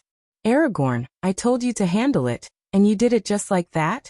We've run so far back, and we've wasted a day's journey." Medanzo's face was bitter. "Aragorn, you're not willing to help, and I've only recovered less than 20% of my strength. How can I fight it? I think this snake is the leader of the monsters in the swamp. Let's lure it here, and we'll be able to return unimpeded." As he spoke, the 2 had already dashed past the herd of buffaloes. The winged snake had also chased after them, and the terrifying commotion alarmed the herd of buffaloes that were grazing. Many of the buffaloes began to run in panic, and many of them blocked the path of the strange snake. The hooves and horns of the buffaloes were fatal to humans, but the gigantic winged snake was completely unafraid. With a flap of its wings or a sweep of its long tail, the buffaloes in front of it were sent flying far away. The herd of buffaloes became even more panicked, and let out waves of terrified cries as they ran. An earth-shattering roar resounded from afar, and the earth seemed to tremble. As it turned out, the gigantic mutated bull had discovered the commotion here. It lowered its head, raised its hooves, and charged over with all its might. Medanzo, who was running away, whispered, "Aragorn, speed up and turn the corner. Let's get out of the way, and let the monster fight the monster." Aragorn grabbed Medanzo's arm and suddenly sped up. At the same time, he used the stealth magic. His figure was so fast that he was like a wisp of smoke, faintly discernible. He circled around and slipped away among the galloping buffaloes. The wild buffaloes that were rushing toward them just happened to encounter the giant swamp snake. They returned the way they came, and behind them came the roars of the wild buffaloes and the hisses of the giant snake. Smoke and dust rose from the grassland, and the wind blew violently. The uprooted shrubs flew into the air one after another. The 2 big guys were fighting. Medanzo, who had already run far away, said with lingering fear, "What do you think of these 2 monsters? Which one of them is going to win?" Aragorn replied, "This is not the territory of the giant swamp snake. When two powerful monsters suddenly fight, they usually won't fight with their lives on the line. One will only beat the other back. We'd better take advantage of the fact that the swamp snake is not here and leave quickly. They walked in this treacherous wasteland for a few more days, trying their best to avoid all kinds of dangers. If they really could not avoid it, they would pick up weapons and fight. Aragorn did not let Madanzo fight again. Whenever they encountered a situation, he would personally resolve it with his iron staff. Along the way, he recorded the terrain and information of the monsters. One day, they finally arrived at the old site of the town of Duk. This place had just emerged from the water not long ago. It was a huge island surrounded by swamps and jungles. The soil was black and very fertile. It was already overgrown with weeds. Calculating the area, this isolated island was more than enough to accommodate thousands of people. And as the flood finally receded, thousands of miles of fertile land would be connected. Aragorn stood in his hometown with his staff in hand. His eyes were filled with tears and he was silent for a long time. A cat was squatting at his feet. There was even a hint of melancholy in Schrodinger's eyes. Aragorn stood from noon to sunset, staring blankly at the wasteland without saying a word. It was not until dusk that Madanzo asked in a worried tone, "Aragorn, is this our destination, the town of Duk?" Aragorn wiped the corners of his eyes and nodded. "Yes, this is the town of Duk." Mountain torrents rushed down from the Saya Plateau. Everyone, including their houses, cattle and sheep, was swept away. Nothing is left. Mud has covered the original land. We are standing on it now. Madanzo said softly, "Aragorn, don't be too sad. You are back after all. In the future, this place will become a prosperous home again. Your wish will come true."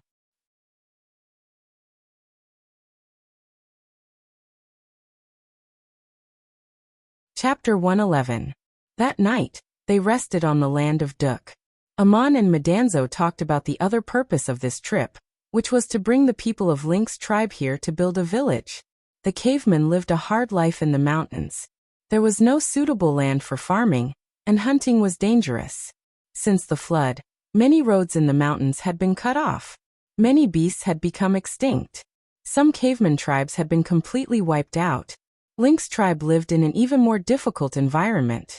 If they hadn't caught enough beasts during the flood and learned how to make meat floss that could be stored for a long time, it would have been very difficult for them to survive until now. Link had led his people to catch many young beasts to raise, so that his people could barely survive. In fact, Link had long wanted to lead his people out of the mountains and find a fertile land to live in. Now the opportunity had come.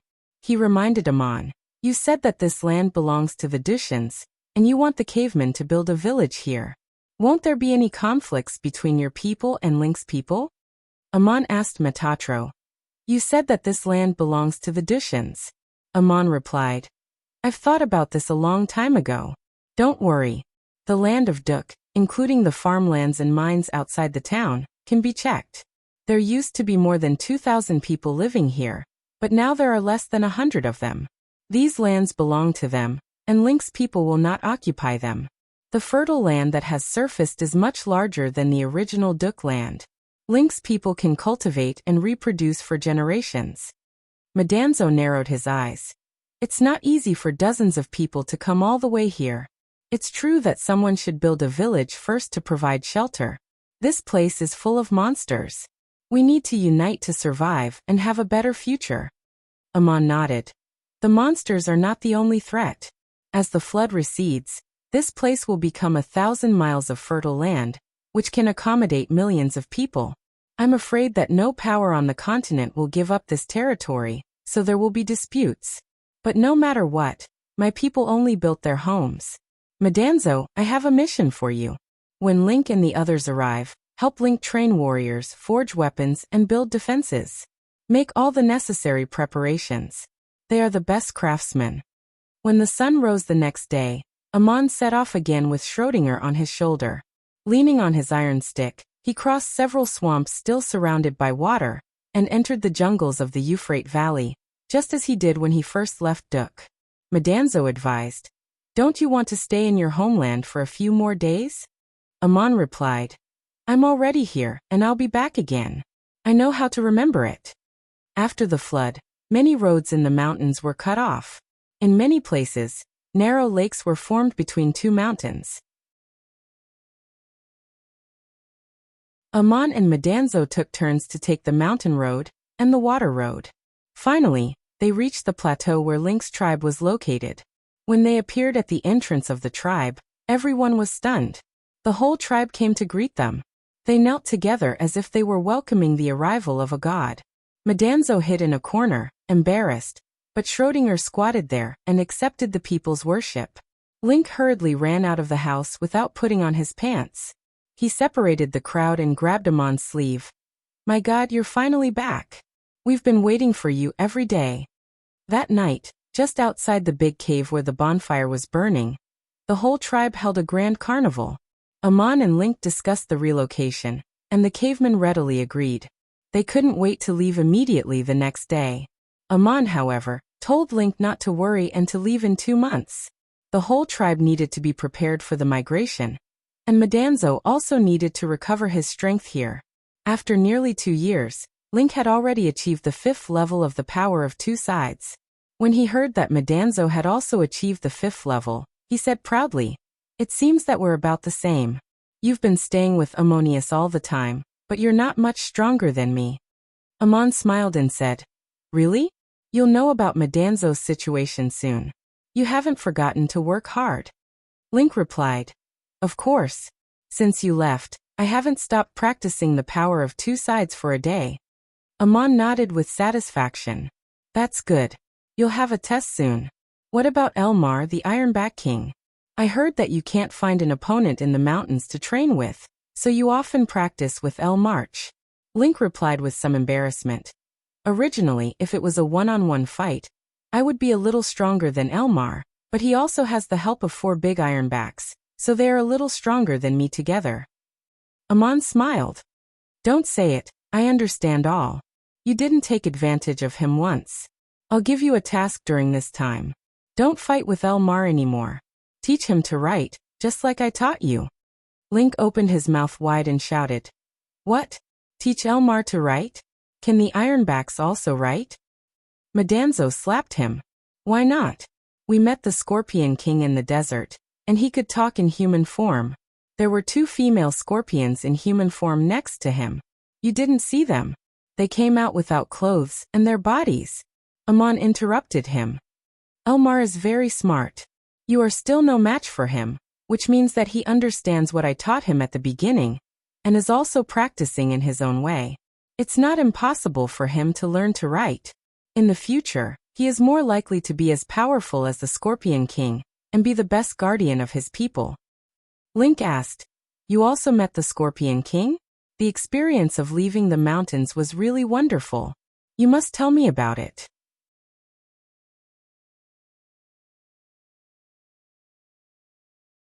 Such an astonishing waste and extravagance would have made anyone else's heart bleed, but Amon did not care too much. He told Link that this was a necessary process. Any outstanding artificer had to use an astonishing amount of precious materials to build up their skills. As their magic power, level, and skills increased, they would become more and more proficient in crafting artifacts. Only then would they be able to craft even more precious artifacts. The most precious materials in Amon's hands were the 8 fangs and the 2 serpent tendons. He decided to make them himself. Of the 8 snake fangs, 4 were long and 4 were short. Amon started with a simple method. He destroyed 2 of the short fangs and used the other 2 to make 2 curved scimitars. These 2 scimitars were light and sharp, and even had the function of a wand. They could assist in the casting of magic in battle, and naturally had a roaring impact on the mind. He gave the 2 slender scimitars to Madanzo and Link respectively. They were both a beautiful decoration and a good weapon in battle, much stronger than the average warrior's sword. Next, Amon used 4 of the long fangs to make the spine of the bow. Although he was very careful, he still destroyed one. When he used the serpent tendons to make the bowstring, he destroyed even more. The 3 short bowstrings added up to less than 10 feet long, but he used up more than 30 feet of serpent tendons to make it. The power of these 3 bows was quite strong, and ordinary people could not even pull them. They were also a kind of magic artifact that could assist in the casting of water element magic. They could also condense magic arrows out of thin air and shoot them. They were a kind of weapon that could also be used by mages. Naturally, these 3 bows were for Amon, Link, and Medanzo, and they were also equipped with arrows made of serpent phosphor bone spurs. After processing the 2 scimitars, 3 bows, and a batch of arrows, Amon did not do anything else. He gave all the remaining materials to Link. He could make as many things as he wanted, and it would be a practice. When Amon finished processing these artifacts, more than a month had passed, and Medanzo's strength had completely recovered. He was surprised to find that his strength was still increasing, so he came to ask Amon what was going on. Amon smiled and said, "Congratulations, you have already achieved the 6th level. You can practice many high-level magic and body arts. I will teach them to you before I leave." Medanzo was overjoyed. On the side, Link was so envious that he tugged at Amon's sleeve and asked, "Ammonius, when can I also learn high-level magic?" Amon said with a faint smile, "Soon, when you have suffered a lot. It will be almost time. Leading the whole tribe to migrate is not an easy thing. It will depend on whether you can hold on or not. How is Elmar's calligraphy? I want to see it today." Link nodded and said, Soon it can write its own name." That afternoon, the 3 of them left the village and went to the pool where Elmar and the other Ironbacks lived. Schrödinger seemed to be very interested in this matter, and trotted behind to watch the fun. When they came to the pool, Amon called out, and the Ironback jumped up, wagging its tail in a very affectionate manner, splashing water all over them. The 4 big Ironbacks also emerged from the water, and looked at Ammonius with great awe. Amon smiled and said, "Elmar, I heard that you can write your own name. From now on, you are no longer an ordinary beast king, but have mastered the wisdom of the world. Write it for me to see." Elmar nodded very obediently, stretched out a front paw and really wrote a line of words on the ground. Schrödinger, who had been looking at it with wide eyes, suddenly turned his head away and stopped looking. Medanzo also covered his mouth and laughed. Amon frowned and looked a little strange. He said to Link, "How did you teach it? Why did it write it backwards?" Link replied awkwardly, "I taught it correctly, maybe its eyes look different from mine." Amon was stunned for a long time, then suddenly gave Link a punch and said, "Did you stand opposite it when you wrote?" Link slapped his head. "Yes, I treated it like a human. I didn't expect it to be so stupid." Amon glared at him. "It's not Elmar that's stupid, look at how well it learns. It's not your fault, there's usually no chance to write in this mountain. No experience is no experience. You guys go out, I have a few words to say to Elmar alone." Link and Medanzo left the forest and waited on the mountain road outside. Not long after, Amon came out with Schrödinger. He said to Medanzo, "You have already achieved the 6th level of the power of 2 sides. Now go and test out the strength of the Ironback King. I have already told Elmar to use whatever skills you have. Don't hold anything back." Medanzo went in, and not long after he heard roars from the depths of the forest. Waves splashed everywhere, mana surged, and countless broken branches flew out. After about the time of a meal, the movement finally stopped, and Medanzo came out of the forest in a sorry state. Amon asked with a smile, "How was it? Who won and who lost?" Medanzo replied awkwardly, "Actually, if it was a one-on-one fight, I would be a little stronger than Elmar, but she had the help of 4 big Ironbacks, so she was a little stronger than me." Amon frowned. "This sounds familiar. Why is it exactly the same as what Link said?" Seeing Medanzo being defeated, Link laughed. "The reason is very simple. We were all taught by the same teacher." Amon glared at him again. "Don't you feel ashamed that Elmar is stronger than all of you? Her strength has improved a lot, and she will play a very important role in the future migration of our people. We will be leaving in half a month. Order the people to quickly pack up, take what needs to be taken, and leave what we don't need." Just as Amon and Medanzo arrived in the town of Duk, Walter and Raphael also arrived in the Cape States and the city of Uruk respectively. Since the communication was cut off by the Great Flood, these 2 cities received messengers from the Hittite kingdom for the first time. They came to convey the greetings of the supreme mage Goliath, and were received politely. Both had a secret letter, and it was stated that only the lord of the city could open it and read it alone. This letter brought unexpected trouble to both messengers. After reading Goliath's secret letter, Roddick sat alone in his room for a long time. He did not summon his subordinates, nor did he consult Julian, the deputy chief priest. He only invited his most trusted aide Aristotle. He handed the letter to Aristotle and said, "Sir, I received a letter, but I don't know what to do with it. Should I give it to the pharaoh to deal with along with the letter? Or should I pretend not to have read it at all?" Aristotle read the letter, and did not speak for a long time. Finally, Roddick could not help but say, "You have always been my most trusted friend, so I will discuss it with you alone, hoping to hear your opinion." Aristotle mused. It is indeed difficult to discuss such a letter in public. Goliath does not want to be your enemy.